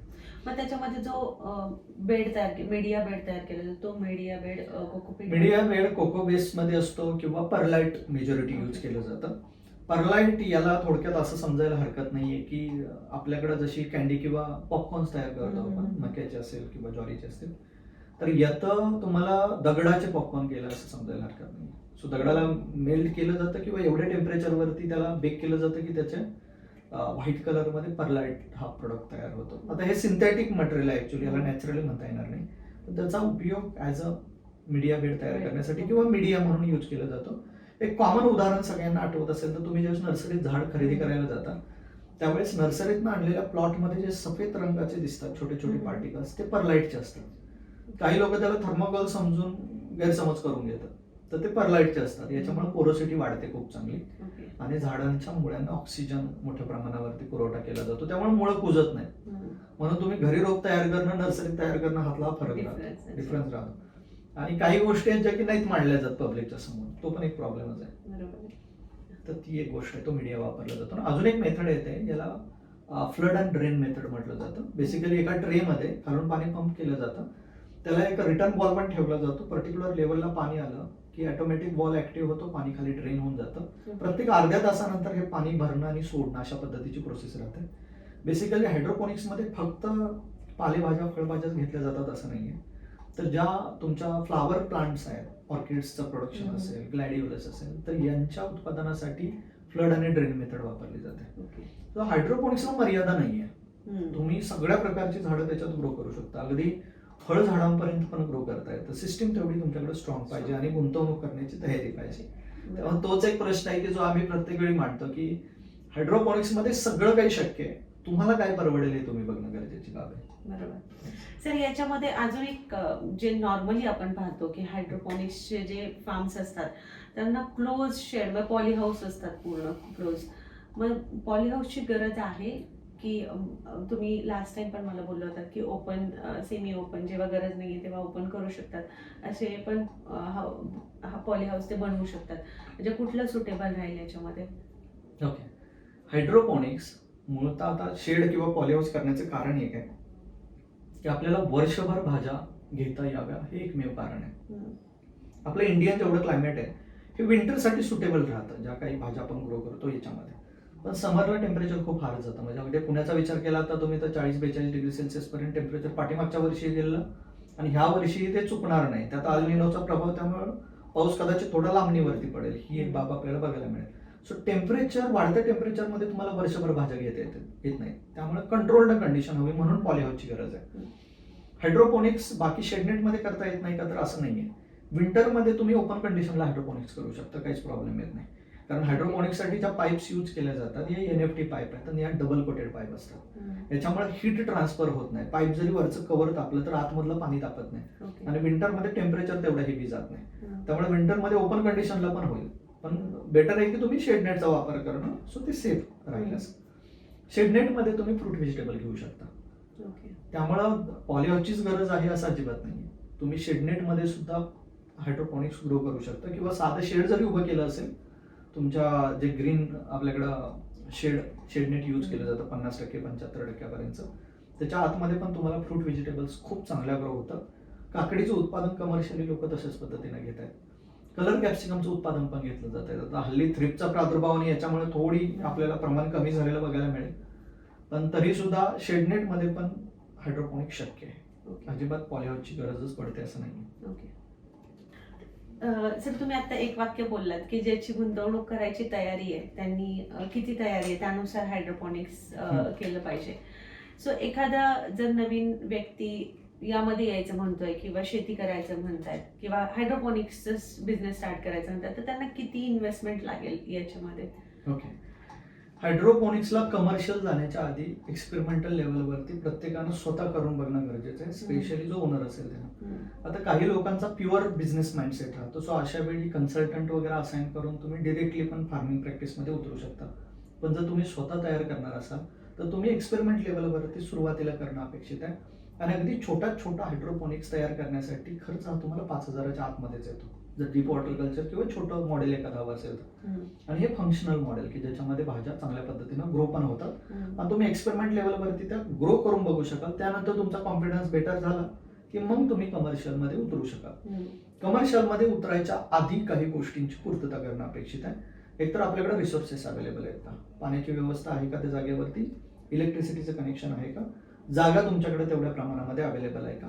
तर ह्या झाल्या प्राथमिक बाबी. याच्यासोबतच तयार होणारा प्रोड्यूस तुम्ही कुठे विकणार आहात याची पूर्तता आधीच तुमच्याकडे असणं अपेक्षित आहे.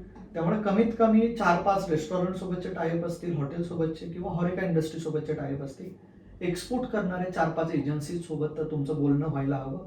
आणि ज्यावेळेस तुमच्याकडे पर्टिक्युलर डिमांड येईल की आठवड्याला एवढ्या भाजीची रिक्वायरमेंट आहे, त्या हिशोबानं तेवढाच सेटअप उभा करण्यासाठी तुम्ही प्रयत्न करू शकाल किंवा पहिली स्टेप घेणं अपेक्षित आहे. कारण हायड्रोपोनिक्स ही खर्चिक बाब आहे मुळात. आणि ज्यावेळेस तुम्ही कमर्शियल जाता त्यावेळेस मग मात्र शेडनेट पुरतं मर्यादित न राहता तुम्ही पॉली हाऊस स्ट्रक्चर उभं करणं अपेक्षित आहे. कारण की वादळ असेल, पाऊस असेल, नॅचरल कॅलॅमिटीज असतील, याच्यामुळे तुमचं नुकसान व्हायला नको. कारण गुंतवणूक घातली की मीटर चालू झालं आणि ते जर लोन मधून घेतलं असेल तर त्याचा व्याज आणि या सगळ्या गोष्टी चालू होतात. मग या सगळ्या गोष्टींची पूर्तता करण्यासाठी सिक्युअर पण करणं अपेक्षित आहे. मग पॉलीहाऊसचं स्ट्रक्चर उभं करून त्याच्या आतमध्ये उत्पादन करायला सुरुवात करायला हरकत राहत नाही. जनरल पॉलीहाऊस जर चांगलं असेल की ज्याच्यामध्ये आपण फुल्ली कंट्रोल्ड पॉलीहाऊस म्हणतो, तर याचा खर्च गुंठ्याला 2.5 ते 3 लाखापर्यंत जातो. त्यात गुंठ्या पाठीमागं अजून 2 लाख ऍडिशनल ऍड होतात हायड्रोपोनिक सिस्टीमचे. सो गुंठ्या पाठीमागं 5 लाखांपर्यंतचा खर्च सर्वसाधारणपणे तुम्ही कन्सिडर करून चालायला हरकत नाहीये. याच्यामध्ये पॉलीहाऊस इन्क्लुडिंग पॉलीहाऊस 5 लाख रुपये प्रति गुंठा याप्रमाणे कॉस्टिंग तुम्ही कन्सिडर करायला हरकत नाही. आता काही जण प्रश्न विचारतात की मग कॉस्टिंग हे एवढंच जातं का, याच्यामध्ये स्वस्तात होण्यासारखे काही पर्याय नाहीत का. तर डेफिनेटली काही गोष्टी आहेत. मग तुम्हाला पिकांची मर्यादा येते, तुम्हाला हवं ते तुम्ही ग्रो नाही करू शकणार. मग फ्रूट व्हेजिटेबल्स मध्ये जाणार असाल, उदाहरणार्थ कॅप्सिकम असेल किंवा काकडीसारखं उत्पादन असेल की याला खूप कंट्रोल्ड कंडिशनची आवश्यकता लागत नाही, मग शेडनेट उभारू शकता. आणि शेडनेट अगदी 50,000 ते 60,000 रुपये प्रति गुंठा याप्रमाणे होता. डच बकेट मेथड तुम्हाला लावता येतं आणि एकदा ते बकेट घेतलं की 15 वर्षापर्यंत ते चालून राहतं. सो ती एक लॉंग टर्म साठीची गुंतवणूक राहते. मग अशा वेळी तुम्हाला 1.5-1 लाखापर्यंतचा खर्च सर्वसाधारणपणे प्रति गुंठा याप्रमाणे बघायला मिळतो. मग ती पण एक बाब आहे. मग काही लोक म्हणतात अजून काही स्वस्तात आहे का ऑप्शन, तर त्याच्यामध्ये बांबूचं शेडनेट हा पण एक चांगला ऑप्शन आहे किंवा टनल्स तयार करणं हा पण एक चांगला ऑप्शन आहे. मग याच्यामध्ये तुम्हाला स्वतः कष्ट करण्याची तयारी अधिक हवी. मग तिथं अजून कॉस्ट रिड्यूस करता येते. डीप वॉटर कल्चर ही जी मेथड आहे याच्यामध्ये तर अगदी जमिनीच्या आतमध्ये खड्डा खांदून त्यामध्ये सुद्धा पॉलिथिन पेपर टाकून न्यूट्रिएंट रिझर्व्हायर टँक बनवून त्यावरती मग फोमशीट आणि बाकीचे राफ्ट्स आहेत तर त्याचा वापर करून पण भाजीपाल्याचं उत्पादन घेणारी लोक आहेत. त्यामुळे मग तिथं अजून प्राइस रिड्यूस झालेली तुम्हाला बघायला मिळते. तुम्ही जेवढा हायटेककडे जाल तेवढ्या प्रमाणामध्ये तुम्हाला खर्च वाढलेला बघायला मिळतो. लोकांना ॲटोमाइज हवंय, म्हणजे हायड्रोपोनिक्स म्हणलं की ऑटोमॅटिक किंवा ऑटोमाइज शेती अशा पद्धतीचं कन्सिडरेशन आहे. मग आर्टिफिशियल लाईट्स हव्यात, आरओची सिस्टीम हवी, त्याला फॅनपॅड सिस्टीम हवी, ह्या सगळ्या गोष्टी ज्या आहेत या आल्या की मग खर्च पण येतो. बरोबर. पण सर याच्यामध्ये अजून एक होतं की किती एरियापासून स्टार्ट केलं पाहिजे, कारण काही लोकांचे प्लॅन एकदम म्हणजे आपण प्रत्येक वेळेस आपण कोणताही बिझनेस करताना मार्केट रिसर्च पण महत्वाचं आहे आणि जे पेपरवरती आपण काढतो ते रियालिटीमध्ये वर्कआउट नाही होत खूपदा. सो किती एरियानुसार त्यांनी स्टार्ट केलं पाहिजे. सर्वसाधारणपणे होतं कमर्शियल म्हटलं की त्याच्यातनं पैसा येणं अपेक्षित आहे. बरोबर. आणि त्यासाठी तेवढी क्वांटिटी पण असणं अपेक्षित आहे. तुम्ही जर स्मॉल स्केल वरती छोटा बिझनेस चालू करत असाल, म्हणजे उदाहरणार्थ सॅलड बॉक्स तुम्ही जर देत असाल तर अशा वेळी तुम्हाला 1 गुंठ्याचा फार्म पण पुरेसा ठरतो. पण ज्यावेळेस तुम्ही होलसेलमध्ये द्यायचा विक्री करायचा विचार करता, जिथं B2B मध्ये आपण विचार करतो, अशा वेळी क्वांटिटी जास्त लागते. कारण की तुम्ही छोटा फार्म उभा करून तुम्ही B2B नाही करू शकत. एक तर पुढच्याची क्वांटिटी फुलफिल होत नाही, त्यामुळे तो डिमांड देत नाही तुमच्याकडे. त्यामुळे आहे हे मटेरियल पडून राहतं आणि सगळं गोंधळ होतो मार्केटिंगचा. स्वतःचं उत्पादन असेल तर तुम्हाला चालू शकतं, कारण की तुम्ही काढणं, हार्वेस्ट करणं, यूज करणं अशा पद्धतीची गोष्ट वापरात येऊ शकेल. म्हणून लोक करताना एक तर स्वतःचा प्रोडक्ट लॉन्च करायला बघतात. सो अशा वेळी ही एक चांगली बाब आहे की डिरेक्टली तुम्ही एखादं लेट्यूस किंवा कुठलीही भाजी असेल ही डिरेक्टली ग्रो केली, हर्ब्स असतील हे ग्रो केली, डिहायड्रेट केली, स्वतःचा एक प्रोडक्ट आहे जो की पोझिशन केला, म्हणजे एक साधी गोष्ट. तर आता ऑरेगॉनो किंवा रोजमेरी किंवा थायम यासारखे जे हर्ब्स आहेत याची डिमांड वाढते, कारण की कोरोना नंतर लोक थोडी सेल्फ अवेअर झालेत आणि हेल्थच्या बाबतीत विचार करतायत. मग अशा वेळी ह्या हर्ब्सला तुम्ही खूप इझिली ग्रो करू शकता हायड्रोपोनिक्स मध्ये, आणि फक्त कापण्याच करायचे आहेत मल्टिपल टाइम्स. तुम्ही एकदा लावलं की ते दीर्घ कालावधीसाठी चालतं. मग ते डिहायड्रेट केलेलं आणि त्यापासून तयार केलेलं प्रोड्यूस तुम्ही डिरेक्टली पोझिशन करू शकता. आणि आज ई कॉमर्सच्या माध्यमातून ह्या गोष्टी पण सोयीस्कर झाल्या, सो मार्केटिंगसाठी फार त्रास घेण्याची पण गरज पडत नाही. आणि स्मॉल स्केलवर करता येतात, अगदी अर्धा गुंठा किंवा बाल्कनी जरी असेल तरी सुद्धा इनिशिएट करू शकाल. इथपर्यंत इझी बाब आहे ही. आणि ऑनलाईन आज रोजमेरी किंवा ऑरेगॅनो सारख्या जे डिहायड्रेटेड प्रोडक्ट आहे त्याच्या किमती तुम्ही बघाल तर ऑलमोस्ट 100 ते 150 रुपये 100 ग्रॅमसाठी, म्हणजे 1000-1500 रुपये किलो तरी जवळपास या जात आहेत, हर्ब्स जात आहेत. त्यामुळे ती चांगली बाब आहे, त्या माध्यमातून ही एक अडचण सोडवता येऊ शकते. कमर्शियली विचार करत असाल डिरेक्टली भाज्या देण्याचा तर कमीत कमी 5 गुंठ्याचा प्लांट हवा तुमचा, तर तुम्हाला परवडेल. कारण एक ऍव्हरेज कॅल्क्युलेशन घालायचं. तुमचं जर 1 गुंठ्याचं क्षेत्र असेल, समजा की 1000 स्क्वेअर फूट आपण कन्सिडर करूया, तर ऑपरेशनल एरिया तुमचा 50% येतो, 50 ते 60%, म्हणजे 500 ते 600 स्क्वेअर फूट पर्यंत तुमचा एरिया ऑपरेशनल येणार, की जिथं तुम्ही ऍक्च्युअल उत्पादन घेणार. आणि बाकीच्या ज्या गोष्टी आहेत जिथं तुम्हाला येणं जाणं आणि काढणं याच्यासाठी जागा रिकामा हवा. एका स्क्वेअर फूट मध्ये तुम्हाला 1 किलो उत्पादन मिळतं 45 दिवसामध्ये. सो हे एक सर्वसाधारण कॅल्क्युलेशन तुम्ही लावू शकता. 45 दिवसामध्ये तुम्हाला एका गुंठ्यामधून 500 ते 600 किलो पर्यंत उत्पादन निघतं. हे एक सर्वसाधारण अंदाज आहे. सो गुंठ्याला अर्धा टन असं कन्सिडर करा. एवढं उत्पादकता तुम्हाला 45 दिवसामध्ये बघायला मिळते. त्यामुळे 1 एकराचा हिशोब जरी लावला तर अगेन 20 टनावरती येतं. मग 20 टन भाज्या एवढ्या विकणार आहे, आणि तेही 45 दिवसामध्ये. ही सगळ्यात मोठं चॅलेंज सध्या आता आहे. मग याला ऑप्शन काय राहतो की अशा भाज्या रेज करणं ज्याला लोकल मार्केटला डिमांड आहे, किंवा असे हर्ब्स ग्रो करणं की ज्याच्यासाठी तुम्ही प्रोसेस करू शकाल, त्याला नंतर डिहायड्रेट करू शकाल, सो दीर्घकाळ टिकेल. अदरवाईज भाज्या या पेरिशेबल गोष्ट. सर यामध्ये ऑपरेशनल कॉस्ट पण असते आणि मेंटेनन्स कॉस्ट पण आहे, कारण पाईप्स येतात म्हटलं त्याला मेंटेन करणं गरजेचं आहे, नोझल्स असतील त्याला मेंटेन करणं गरजेचं आहे. सो ती कॉस्ट कशी ॲडप होते? ओके, हायड्रोपोनिक्स मध्ये सिस्टीम तुम्ही एकदा इन्स्टॉल केली की त्याच्यानंतर त्याला ऍडिशनल खर्च त्याचा मेंटेनन्सच येतो. एकतर 2 ते 3 हार्वेस्टिंग झाले तुम्ही की पूर्णपणे पाईप्स क्लीन करणं या सगळ्या बाबी येतात. आणि यासाठी एकतर तुम्हाला एक रिसोर्स डेडिकेटेडली ठेवावा लागतो. सर्वसाधारण 10 गुंठ्याचा प्लॉट हा एक व्यक्ती मॅनेज करू शकतो. लोक म्हणतात 1 एकर 4 एकर, पण 10 गुंठ्यासाठी एक व्यक्ती प्रॉपर पद्धतीने मेंटेन करू शकतो. जर 1 एकर फार्म असेल तर तुम्हाला 4 लोक कन्सिडर करणं अपेक्षित आहे, आणि त्यांचं पेमेंट किंवा त्यांची सॅलरी पण अपेक्षित आहे तुम्ही कन्सिडर करणं. सो ते क्लिनिंग मेंटेनन्स या सगळ्या बाबी करू शकतात. यासोबतच याच्यामध्ये अजून ऍडिशनल कॉस्ट येते, ती म्हणजे रोपांची आणि याच्यासाठी वापरली जाणारे बियाणे. सर्वसाधारण चांगल्या क्वालिटीचं जर बियाणं, म्हणजे आता जसं मार्केटमध्ये रिझवान कंपनीचं बियाणं जास्त लोक प्रिफर करतात, तर याचं बी 2 रुपयांना जवळपास 1 पडतं. जर क्वांटिटीमध्ये घेतलं तर तुम्हाला 1 ते 1.5 रुपयांपर्यंत. पण कन्सिडर करून चाला की तेवढा खर्च त्याच्यासाठी आहे. त्याच्यासाठी लागणारं OSS क्यूब आहे, ज्याच्यामध्ये तुम्ही जर्मिनेट करणार आहात. जी काही सिस्टीम पूर्णपणे चालेल याचं लाईट बिल आहे.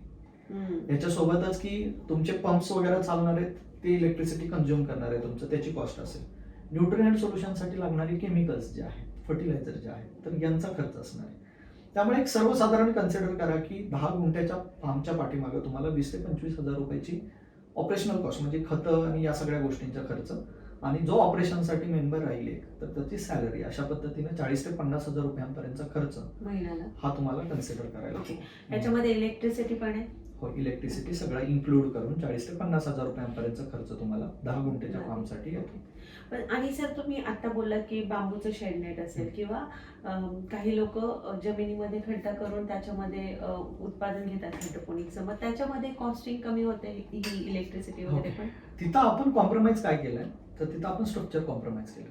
ओके, स्ट्रक्चरचा वन टाइम खर्च आहे, आणि ते ऑपरेट करण्यासाठी जे फॉगर्स चालतील ते इलेक्ट्रिसिटी बिल आहे. त्यामुळे खर्चात खूपसा बदल होणार नाही. आणि कसं होतं की बांबू शेडनेट किंवा कुठलंही करत असो, रोपं तुम्हाला कंपल्सरी आहे, न्यूट्रिएंट्स तुम्हाला कंपल्सरी आहेत, आणि मेंटेन करणारा व्यक्ती पण कंपल्सरी आहे. त्यामुळे त्याची कॉस्ट तर ऍटलीस्ट तुम्हाला भरावी लागणार आहे. फक्त इलेक्ट्रिसिटी मध्ये थोडासा बदल होईल. येस, आणि इनिशियल जे कॅपिटल लागणार आहे हेवी, म्हणजे बऱ्याच वेळा असं होतं की करायची इच्छा राहते पण तेवढं कॅपिटल नसल्या कारणानं इनिशिएटच नाही होत, सुरुवातच नाही होत. मग अशा वेळी अशा स्ट्रक्चर पासून सुरुवात करू शकाल. पण हे 1 गुंठ्यापर्यंत ठीक आहे. तुम्ही 5 गुंठ्याचा फार्म बांबू बेसमध्ये नाही करू शकत. सो छोट्या स्केलसाठीच ते पॉसिबल राहतं. मोठे एवढे फार्म डेव्हलप करणं नाही होत शक्य. मग नंतर तुम्हाला मूव्ह व्हावं लागतं. तर इथं सुरुवातीला कॅपिटलची अडचणी म्हणून एकदा उत्पादन चालू झालं, रोटेशन फिरायला लागलं, पैसा यायला लागला की नंतर तुम्ही गुंतवणूक करू शकाल. सर आता तुम्ही ट्रेनिंग प्रोग्राम्स ह्याची घेता, तर कोण जास्तीत जास्त याच्याकडे येत आहे, म्हणजे हायड्रोपोनिक्स याच्याकडे ती लोक येत आहेत जी आता सिटीमध्ये आहेत, ज्यांचे स्वतःचे जॉब आता चालू आहेत, पण पुढे जाऊन मे बी रिटायरमेंट नंतरचा प्लॅन त्यांचा आहे फार्मिंग मध्ये येण्याचा. सो अशा वेळी ते थोडी अशी मेथड बघतात की ज्याच्यात हात पण खराब व्हायला नको आणि थोडी प्रोफेशनल पण वाटेल आणि भाजी उत्पादित केल्याचा आनंद पण मिळेल. ही एक लोक आहेत. दुसरी लोक IT क्षेत्रामधली खूप सारी मूव्ह होत आहेत, कारण की तेच काम करून कंटाळलेली लोक आहेत. पैसा मिळतो खूप सारा पण मानसिक समाधान नाही मिळत. मग फार्मिंगकडे वळायचं. मग ट्रॅडिशनल फार्मिंग मध्ये जाण्याच्या ऐवजी ऍडव्हान्स फार्मिंग टेक्निक्स मध्ये काय करता येईल का, सो हायड्रोपोनिक्सकडे लोक वळतात. तिसरी कॅटेगरी आपल्याला सिटीमधली लोक ज्यांना भाज्या स्वतः ग्रो करायच्या. म्हणजे खूप साधी गोष्ट आहे की सगळ्यांच्या घरी भाजी लागते आणि आपणही मार्केटमध्ये भाजी आणायला जात असेल. भाजी घ्यायला गेल्यानंतर काय बघतो आपण पहिल्यांदा, एक तर भाजी चांगली पाहिजे, टवटवीत पाहिजे, त्यानंतर तुम्ही परचेस करता. ही गोष्ट कुणाला नाही माहिती की ही भाजी कुठून आली, कुठल्या पाण्यामध्ये धुतली, याच्यावर काय फवारणी झाली, लास्ट फवारणी याच्यावरती काय झाली, ट्रेसेबिलिटी झिरो आहे. चुकून जर अशी एखादी भाजी खाऊन जर समजा एखादा आजार होत असेल तर तुम्ही रिस्पॉन्सिबल कुणाला पकडणार. आणि या एका भीतीमुळे लोक सिटीमधली आता स्वतः ग्रो करण्यावरती अधिक भर देतात किंवा ऑर्गॅनिक वरती भर देतात. मार्केटमधल्या ऑर्गॅनिक वरती भरोसा नाही आहे लोकांचा. मग अशा वेळी मी स्वतःच ग्रो करून बघतो. ह्या उद्देशानं खूप सारी लोक आहेत जी की हायड्रोपोनिक्सकडे वळतायत आता, किंवा जे किचन गार्डन करणारे लोक आहेत तर त्यांनी हायड्रोपोनिक्स इन्स्टॉल करता येईल ह्या दृष्टिकोनातून विचार करतात. त्यामुळे अशी लोक अधिक येत आहेत. होमस्केल हायड्रोपोनिक्स वाले पण येत आहेत, कमर्शियल हायड्रोपोनिक्स वाले पण आहेत, हायड्रोपोनिक्स फॉडरसाठी करणारी पण लोक आहेत आणि आता मायक्रो ग्रीन करण्यासाठी पण बरेचशी लोक इन्क्लूड होत आहेत. सो हे पूर्ण अशा पद्धतीचं लोक सध्या अप्रोच होत आहेत. ओके सर, अंदाजे मी एक रिसर्च करत होते याच्यावरती, तेव्हा मला हे दिसलं की हायड्रोपोनिक्स आपल्या भारतात पण खूप जास्त प्रमाणात वाढतंय. जर बघायला गेलं तर 60% प्रोडक्शन कमर्शियल होतं, जे 22% अॅन्युअल ग्रोथ आहे त्याचं. इनडोअर्स आपण म्हणू शकतो, जे स्वतः कन्झ्युम करण्यासाठी, जे तुम्ही म्हटलं आता लोक किचन गार्डनिंग मध्ये पण प्रोडक्शन घेतात, ते पण बऱ्यापैकी 25% आहेत आणि ते पण ग्रो होत आहेत 18%नी अॅन्युअल रेट त्यांचा. आणि काही आहेत जे एज्युकेशनल पर्पज, रिसर्च पर्पजसाठी करतात, ते साधारण 15% आहेत आणि त्यांची पण ग्रोथ आहे 15%. तर ही ग्रो इंडियामध्ये ही सिस्टीम तर ग्रो होतीये. मग ह्याचे संधी तरुणांसाठी काय आहेत? म्हणजे मार्केट आपलं तसं ग्रो होत आहे तसं त्यांना मार्केट दिसतंय का? कारण सगळ्यात महत्त्वाचा विषय हा येतो की ट्रेडिशनल फार्मिंगमध्ये फार्मर्स करतात, उगवतात पीक आणि ते पुढे व्यापाऱ्याकडे देतात, व्यापारी पुढे विकतो, हे एक सिस्टीम फिक्स्ड आहे. पण हायड्रोपोनिक्समध्ये असं होतं की तुम्ही एक नवीन प्रयोग करता, त्यावेळेस तुम्हाला अपेक्षा पण असते एक प्रीमियम प्राइसची, तुम्हाला तो कन्झ्युमर पण मिळाला पाहिजे, प्लस तुम्हाला मार्केटमध्ये ती संधी पण असली पाहिजे की लोक ते प्रोडक्ट घेतील. सो मार्केटचं आहे का तशी ग्रोथ आपल्या इंडियामध्ये? अजून अवेअरनेस आहे का की लोक घेतात ते प्रोडक्ट? ओके, आता याच्यामध्ये एक गोष्ट आहे जी की आधी समजून घ्यावी लागेल की आपल्या इथल्या मार्केटची डिमांड काय.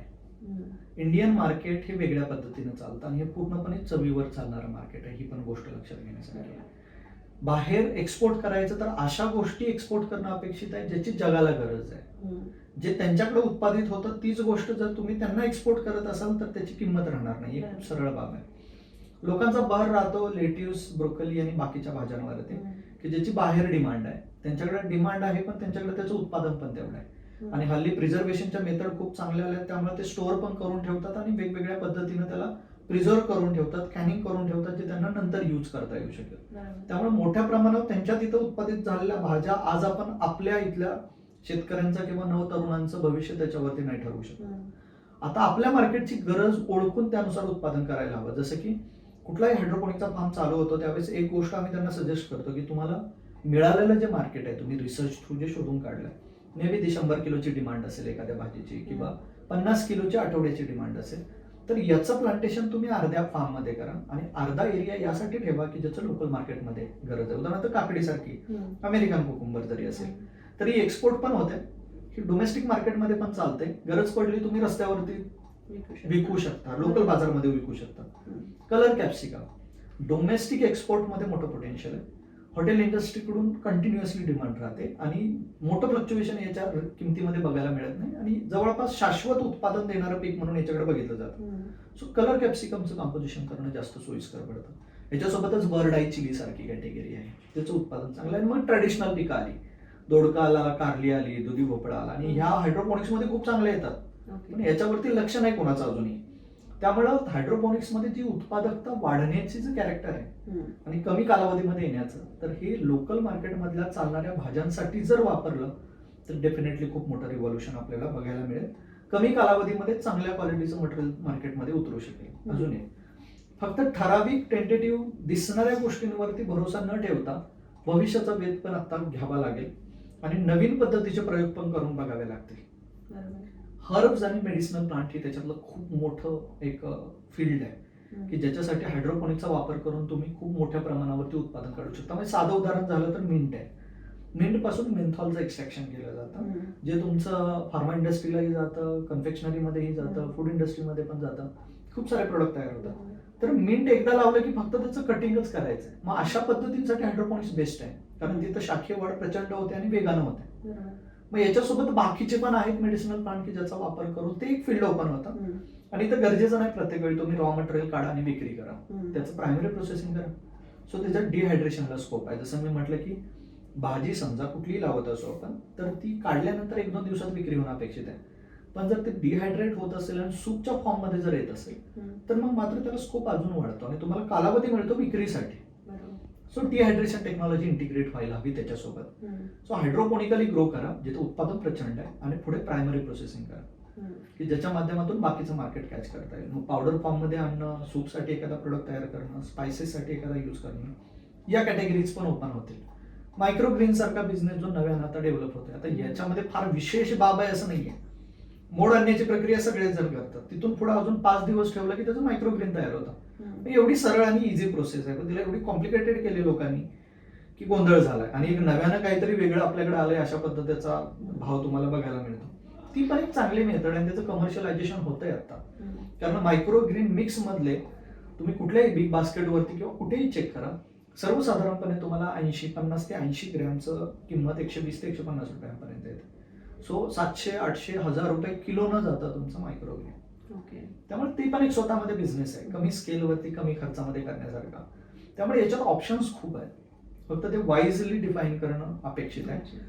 रेग्युलर फार्मिंग किंवा प्युअरली हायड्रोपोनिक्स मध्ये जाण्यापेक्षा सेमी हायड्रोपोनिक्स मेथड, उदाहरणार्थ बॅग फार्मिंग.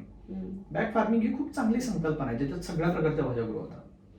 तर इथं कोकोपीटचाही वापर होतो, म्हणजे तुम्हाला पूर्ण ट्रॅडिशनल फार्मिंग मध्येही जायचं नाहीये, ऍडव्हान्स फार्मिंगचा पण टच राहतो आणि उत्पादकताही तुम्हाला अधिक मोठ्या प्रमाणावरती बघायला मिळते. बॅग फार्मिंग कसं करू शकता? ओके, बॅग फार्मिंग साठी बेसिकली तुमच्या एलडीपी किंवा एचडीपी बॅग्स आहेत तर यांचा वापर केला जातो.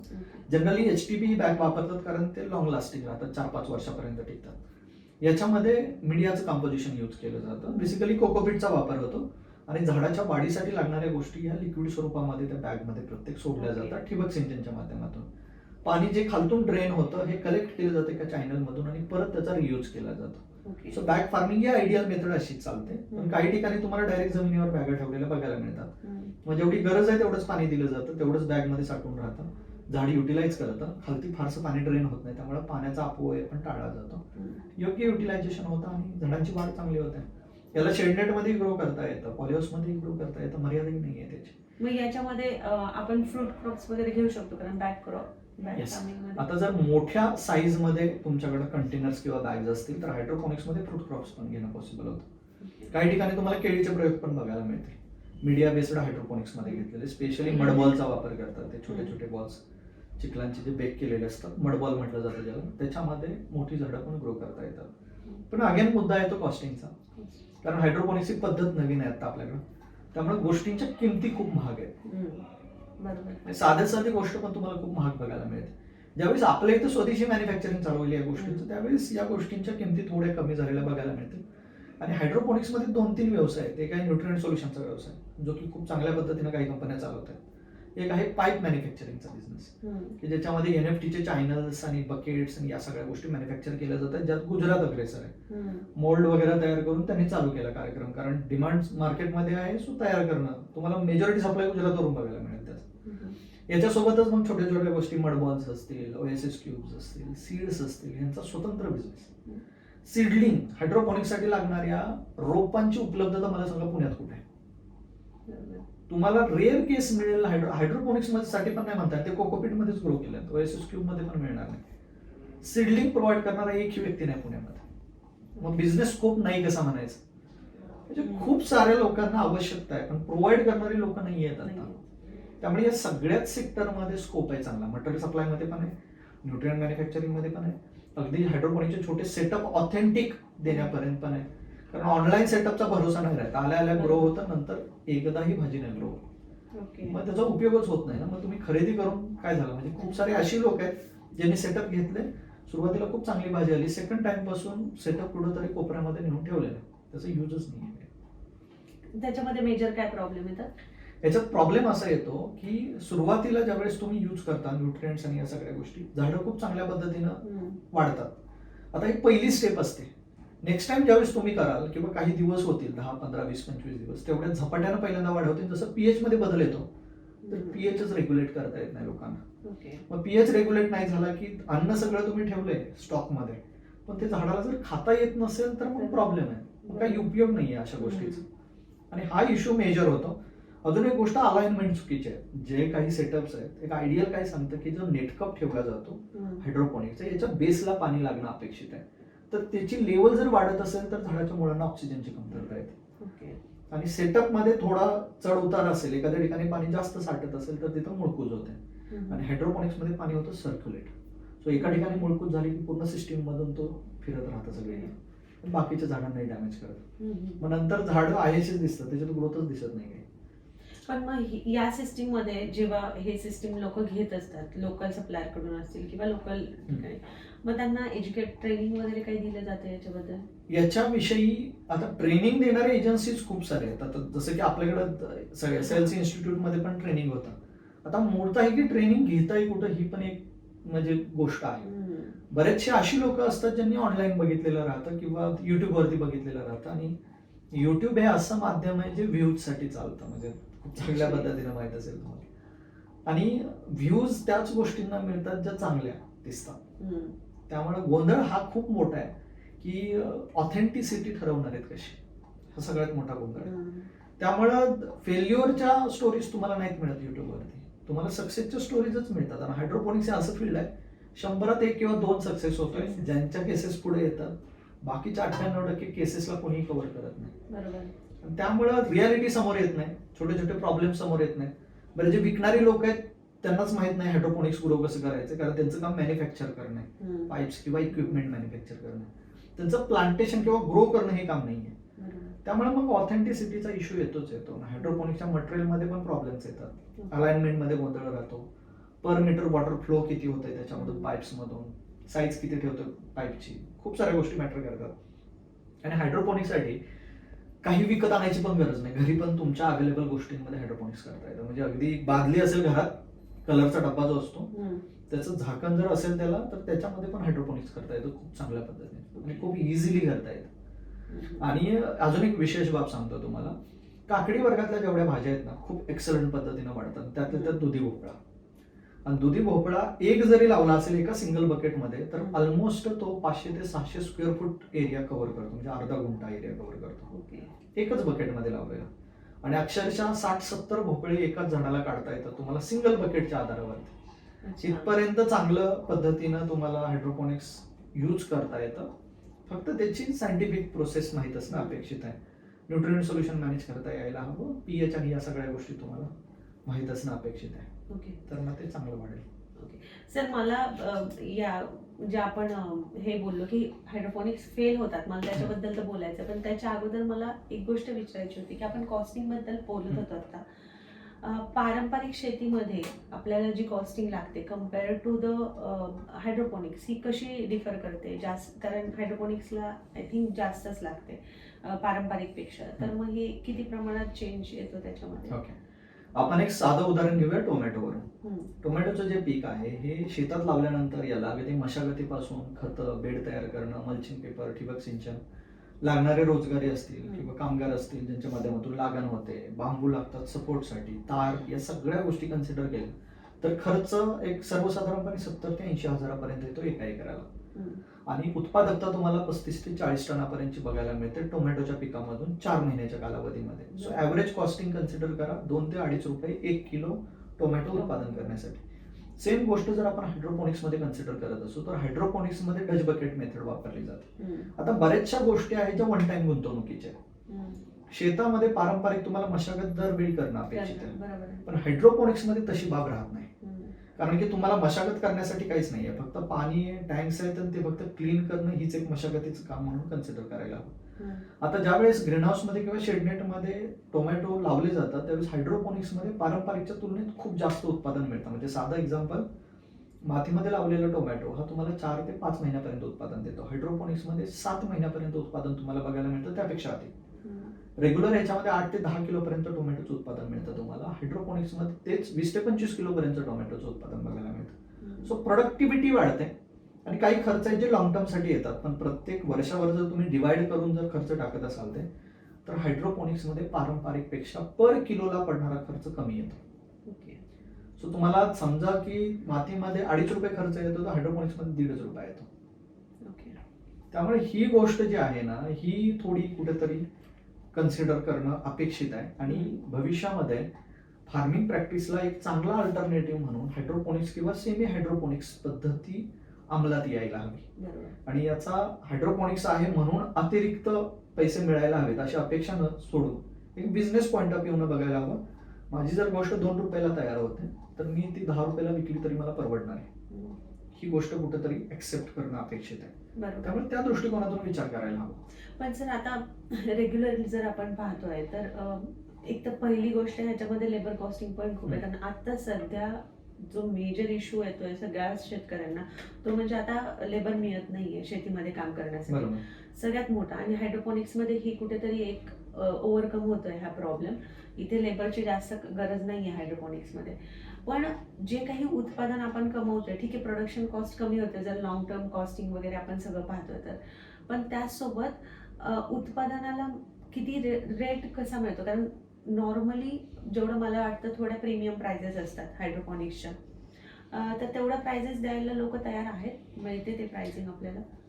याला तेवढी प्राइस नाही मिळत कारण याला खूप मर्यादा येते. कारण की एकतर तुम्ही याचा हायड्रोपोनिकली ग्रोन या ज्या भाज्या आहेत याला एका पर्टिक्युलर सेगमेंटमध्ये नेऊन ठेवलंय तुम्ही. आणि यामुळे एका त्या लेवलवरती पे करणाऱ्या लोकांची संख्या किती आहे हे पण ग्राह्य धरायला हवं. एक 5 ते 10% लोक आहेत जे की हे पे करतील. राहिलेली 90% लोक जे आहेत मिडियम क्लास तिथून खालती सगळीच लोक ही नाहीत बेअर करू शकत किंवा पे नाही करू शकत. म्हणजे एका बाजूला मार्केटमध्ये हायड्रोपोनिकली ग्रोन भाज्या असतील 80 रुपये किलो किंवा 100 रुपये किलो असतील, आणि बाजूला ट्रॅडिशनल फार्म पद्धतीनं उत्पादित केलेला जर टोमॅटो 40-50 रुपये किलो असेल तर लोक 40-50 वालाच प्रेफर करणार आहेत, गॅरंटेड बाब. त्यामुळे त्या किमतीला जोपर्यंत हायड्रोपोनिक्स येत नाही तोपर्यंत लोकांकडून ऍक्सेप्टन्स नाही येणार या बाबीला. आणि सेम गोष्ट जशी ऑर्गॅनिकच्या बाबतीत घडते की ऑर्गॅनिक उत्पादकाला उत्पादन खर्च कमी आहे मुळात, त्यामुळे 1 किलो उत्पादन करायला खर्चच कमी येतो. मग अशा वेळी मला अधिकची किंमत का तर मी काहीतरी वेगळं करतोय म्हणून मिळावी ही अपेक्षा चुकीची आहे. कारण की चांगलं उत्पादन करणं हेच काम आहे आपलं. आणि त्याच्या बदल्यात तुम्हाला तो मोबदला तेवढा मिळणार आहे. जसं मी म्हटलं की टोमॅटोचा फार फार खर्च 4 रुपये किलो पर्यंत जाईल, त्यापेक्षा अधिक नाही जात. मग तुम्हाला जर आज 15 किंवा 20 रुपयांपर्यंत रिटर्न मिळते, खूप रिटर्न झाले. कुठला बिझनेस असा आहे जो की 200% आणि 300% पर्यंत रिटर्न देतो? म्हणजे आयडियली आपण म्हणतो 30% प्रॉफिट देणारा बिझनेस हा बेस्ट बिझनेस असतो. तर ती गोष्ट त्या लेवलवरती कन्सिडर केली तर भविष्य खूप चांगलं होईल आणि दरही त्या पद्धतीनं बघायला मिळतील. अदरवाईज प्रीमियम जर कन्सिडर केलं तर हा स्केलेबल बिझनेस नाहीये. हा तुम्ही एका पर्टिक्युलर लेवलवरती कराल, त्याच्या पुढे तुम्हाला ग्रोथ नाही बघायला मिळणार आणि एक्सपोर्टच्या भरोशावरती तुम्ही पर्टिक्युलर गोष्टी नाही लावू शकत. मेडिसिनल आणि बाकीच्या फील्डमध्ये स्कोप आहे तसा एक्सपोर्ट आणि या सगळ्या बाबतीत, पण बाकीच्या पिकांमध्ये नाही, भाजीपाल्यांमध्ये. मी एक फार्म पाहत होते जे हायड्रोपोनिक मध्ये चंदीगड बेस आहे आणि त्यांनी सॅलड जे रेडीमेड सॅलड्स आहेत ते हायड्रोपोनिक थ्रू ग्रो करतात आणि सॅलडचे बॉक्सेस बनवून ते विकतात चंदीगडमध्ये. सो आय थिंक ते एक चांगलं आहे की तुम्ही यंग जनरेशनला टार्गेट करताय, कारण आजकाल हेल्थ कॉन्शियस सगळेच लोक झाले.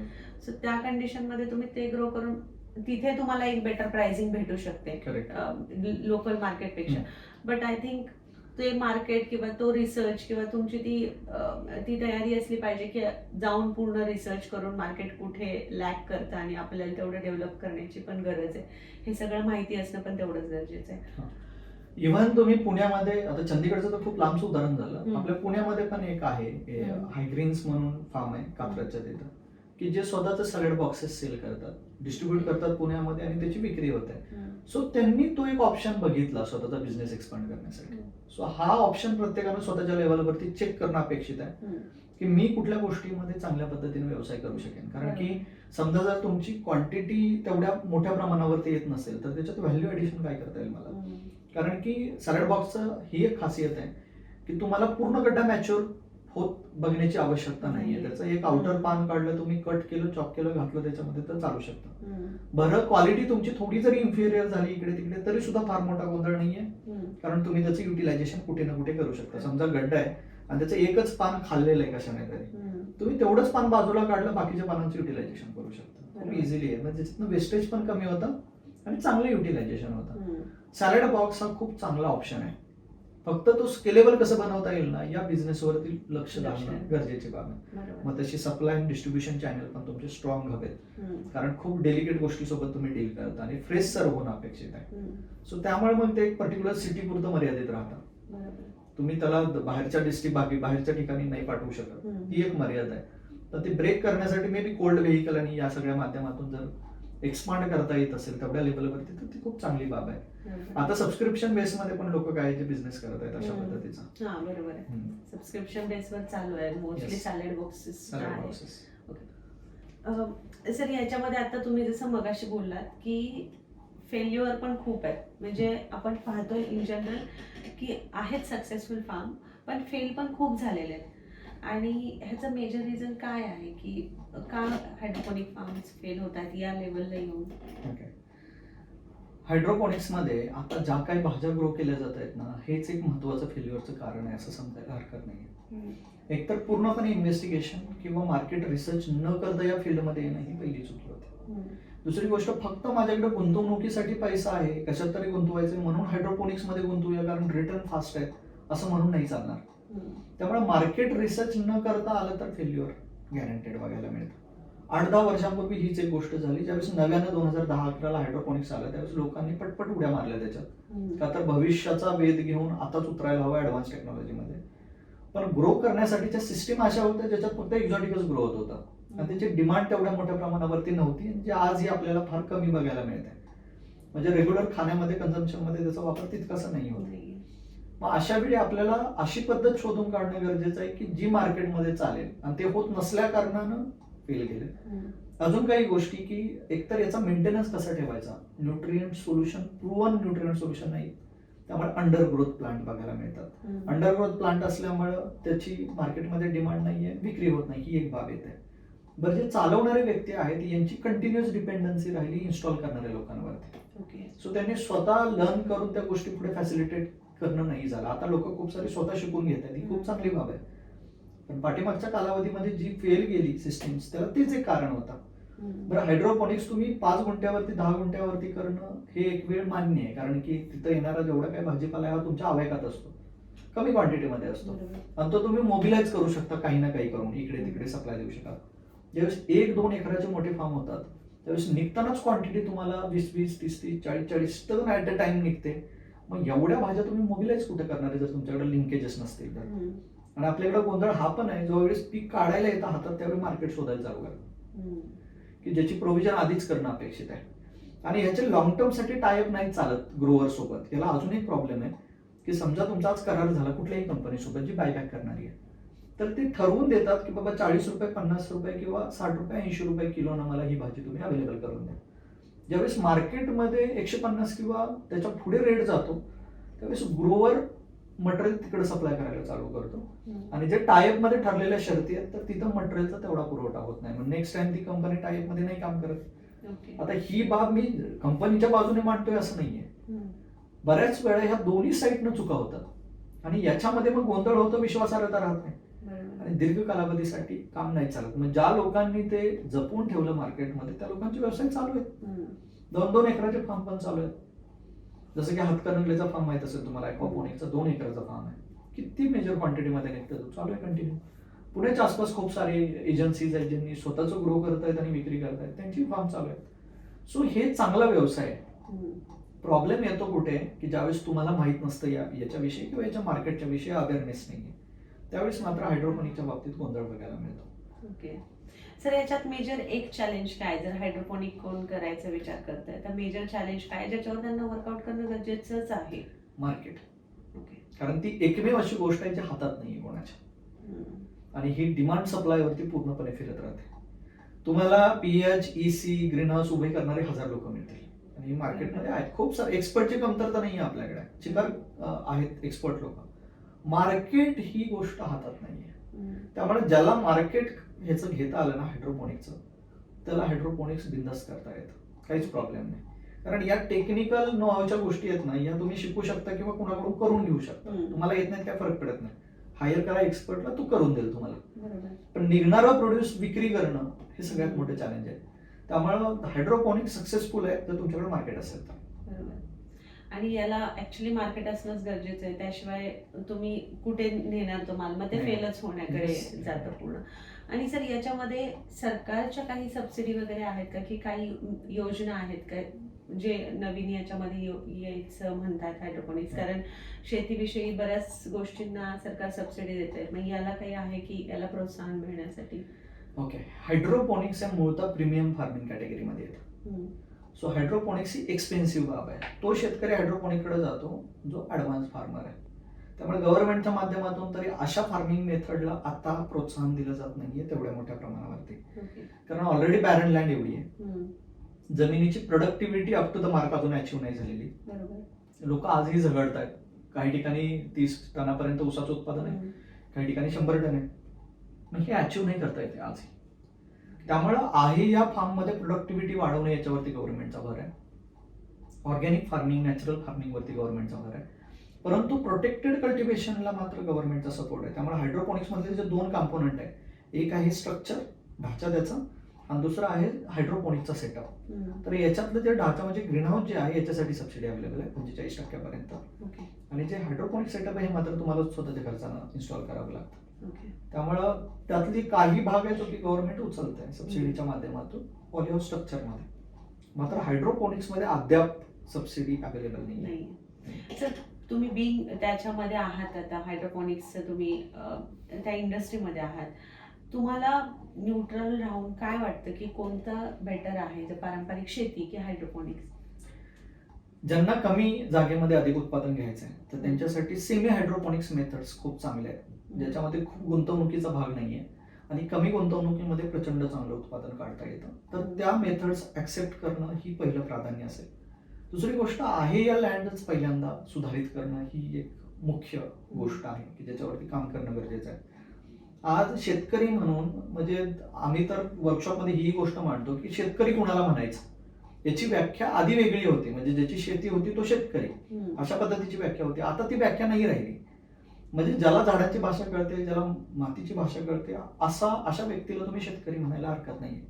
मग झाडावरती डिफिशियन्सीज काय पडल्यात, कुठला रोग पडलाय, कुठली कीड पडली याची जाणीव असणं किंवा हे माहीत असणं, मातीचा अगदी रंग बघून मातीच्या प्रॉपर्टीज कळाव्या इथपर्यंत शेतकऱ्याला नॉलेज असेल तर त्याला शेतकरी म्हणायचं. कारण की आज शिक्षणाची गरज आहे. डिग्री मग म्हणत नाहीये, तुमच्याकडे सर्टिफिकेट असावं अपेक्षित नाही, पण तुमच्याकडे शिक्षण असणं अपेक्षित आहे. आणि काही शिक्षण आहे की ट्रॅडिशनल पद्धतीने येतं आणि शेतकरी तर शेतामध्ये काम करतो जो मातीचं शिक्षण ही प्राथमिकता आहे. त्यामुळे ही असणं कंपल्सरी आहे इथून पुढच्या कालावधीमध्ये. त्याच्यामुळेच त्याला एक आयडियल शेतकरी म्हणायला हरकत नाही इथून पुढे, की जो या सगळ्या गोष्टींचा अभ्यास करून अनालिसिस करून त्याच्या बेसवरती शेती करेल. आणि ट्रॅडिशनल फार्मिंग मध्ये पण खूप असे शेतकरी आहेत जे नवीन नवीन तंत्रज्ञानाचा वापर करून शेती करतात किंवा काही गोष्टी अभ्यास करून शेती करतात. जसं इथे राहुल रसाळ आहे निगोसच्या इथे, ते पण म्हणजे पूर्ण तंत्रज्ञानाचा वापर करून क्लायमेट, पूर्ण ह्युमिडिटी याचा अभ्यास करून शेती करतात. आणि असेही काही शेतकरी आपल्याला दिसतात. आणि मला असं वाटतं की आता सध्या इंडियामध्ये हायड्रोपोनिक्सची एवढी फास्ट गरज नाही, आपल्याकडे लँड आहे इनफ. तुमचं काय मत आहे याच्यावरती? याच्यात एक कन्स्ट्रेंट आहे की जी लँड आहे ना, हम्म. तर त्या जमिनीवरती अधिकार नाही आहे ना सगळ्यांचा. बरोबर. कारण की आज तुम्ही तुमच्याकडे किती जमीन आहे याचा विचार करणार. हम्म. आज रिकामी किती जमीन आहे याचा संबंध व्यक्तींशी नाहीये. नाहीये. ज्यांच्याकडे जमीन आहे त्यांच्याकडे प्रचंड जमीन आहे, ज्यांच्याकडे नाहीये जमीन त्यांच्याकडे अजिबातच नाहीये. हम्म. त्यामुळे जे तुकडीकरण झालंय याच्यात समान जमिनीचं वाटप नाहीये. नाही. आणि त्यामुळं असं कन्सिडर करून नाही चालणार आपल्याला की एवढी रिकामी जमीन आहे तर मग हायड्रोपोनिकची आवश्यकता नाही. हम्म. जी लोक छोटी आहेत किंवा मार्जिनल फार्मर्स आहेत त्यांच्यासाठी हा एक चांगला ऑप्शन चांगला आहे ऑप्शन आहे. ओके. की ज्याच्यामधून ते उत्पादन अधिकच काढू शकतील कमी जमिनीमध्ये. ओके सर, तुम्ही पुढचे एक 10 वर्षांचा आपण विचार केला, 2036 किंवा 2040 पर्यंत 15 वर्षांचा आपण बघून चालू, तर तुम्हाला काय वाटतं की काय हायड्रोपोनिक्सचं काय भविष्य असू शकतं फ्युचरमध्ये? काय हायड्रोपोनिक्स मेथड ही अजून थोडी स्वस्त होईल असं वाटतंय आम्हाला तरी. हायड्रोपोनिक्सच्या खूप सारे अल्टरनेटिव्ह मेथड्स येतील, चांगले मीडिया कंपोजिशन्स येतील ज्याच्यामध्ये झाडं चांगल्या पद्धतीनं ग्रो होतील आणि जे सॉइल बॉर्न डिसीजेस आहेत याचं प्रमाण कमी झालेलं बघायला मिळेल. हायड्रोपोनिक्स सोबत एरोपोनिक्स मेथड पण मोठ्या प्रमाणावरती अंमलात येईल. कारण हायड्रोपोनिक्समध्ये आज जर कन्सिडर केलं तर समजा 10% पाण्यामध्ये आज आपण शेती करतो, पण एरोपोनिक्समध्ये तीच 5% पण करता येते. रिस्की मेथड आहे थोडी, परंतु हायली प्रोडक्टिव्ह मेथड आहे. सो अशा पद्धतीच्या आपल्याला डेव्हलप झालेल्या बघायला मिळते. लोक प्रोसेसिंग आणि प्रोसेस्ड फूडकडे अधिक मोठ्या प्रमाणावरती वळायला लागतील. याच्यामध्ये मेडिसिनल आणि बाकीच्या फील्डचा पण मोठ्या प्रमाणावरती इन्क्लूड झालेलं दिसेल. आणि इंटिग्रेशन तर आता चालूच आहे, म्हणजे कुठलं क्षेत्र अलिप्त नाही राहिलं. ऍग्रिकल्चरमध्ये इंजिनिअरिंग पण आलं, ऍग्रिकल्चरमध्ये तुमचा आयुर्वेद आला, मेडिकल फील्ड पण आलं, तुमचं IT फील्ड पण आलं, सगळीच लोक आली एकत्र. त्यामुळे इंटिग्रेटेड अशा पद्धतीची फार्मिंगची प्रॅक्टिस चांगली डेव्हलप होईल, जिथं सेमी हायड्रोपोनिक्स पद्धतींचा अवलंब मोठ्या प्रमाणावरती केलेला आपल्याला बघायला मिळेल. ओके सर, आता शेवट मला विचारायचं आहे की जे कोणी हायड्रोपोनिक्सकडे यायचा विचार करतायत त्यांना तुम्ही काय सांगाल की काय गोष्टी त्यांनी केल्या पाहिजेत, काय टाळल्या पाहिजेत? ओके, पहिली गोष्ट तर कमर्शियलला जाण्याच्या आधी तुम्ही स्वतः करून बघा छोट्या स्केलवरती, आणि हायड्रोपोनिक्स प्रत्येकानं नक्की करून बघा. कारण ज्याला मोड उगवता येतं त्याला हायड्रोपोनिक्स करता येतं. एवढी सिंपल मेथड हायड्रोपोनिक्सची, त्यामुळे ती प्रत्येकानं ऍटलिस्ट अनुभवणं तरी अपेक्षित आहे. कारण तंत्रज्ञान वाढते आणि याच्यापासून तुम्ही स्वतः तर शिक्षित व्हाच, पण तुमच्या मुलं-बाळांना पण त्याचं शिक्षण देणं अपेक्षित आहे. आणि ती खूप इझी मेथड आहे शिकवण्यासाठी, त्यामुळे ते एक होईल. कमर्शियलमध्ये जाणाऱ्यांनी मार्केटचा अभ्यास केल्याशिवाय कमर्शियलमध्ये उतरूच नका. त्यामुळे या 2 गोष्टी जरी पाळल्या किंवा याचं जरी अंमलात आणलं तरी सुद्धा एक फलित झालं समजता येईल हायड्रोपोनिक्सचं, जेवढं काय तंत्रज्ञान चांगल्या पद्धतीनं लेवलवरती डेव्हलप होतंय त्याचं. ओके सर, तुम्ही खूप छान पद्धतीने आम्हाला ऍक्च्युली म्हणजे जे ऑडियन्स आहेत किंवा जे विचार करतायत यामध्ये यायचा, त्यांना मला वाटतं बेसिक आयडिया तरी क्लिअर झाली असेल की त्यांना काय केलं पाहिजे, काही नाही केलं पाहिजे, आणि कुठल्या टेक्निक आहेत ज्या कमी खर्चामध्ये होऊ शकतात इनिशियली ॲटलीस्ट स्टार्ट. नंतर तुम्ही ग्रो करण्यासाठी लार्ज स्केलवर जाऊ शकता, पण ॲटलीस्ट इनिशियली काय करू शकता.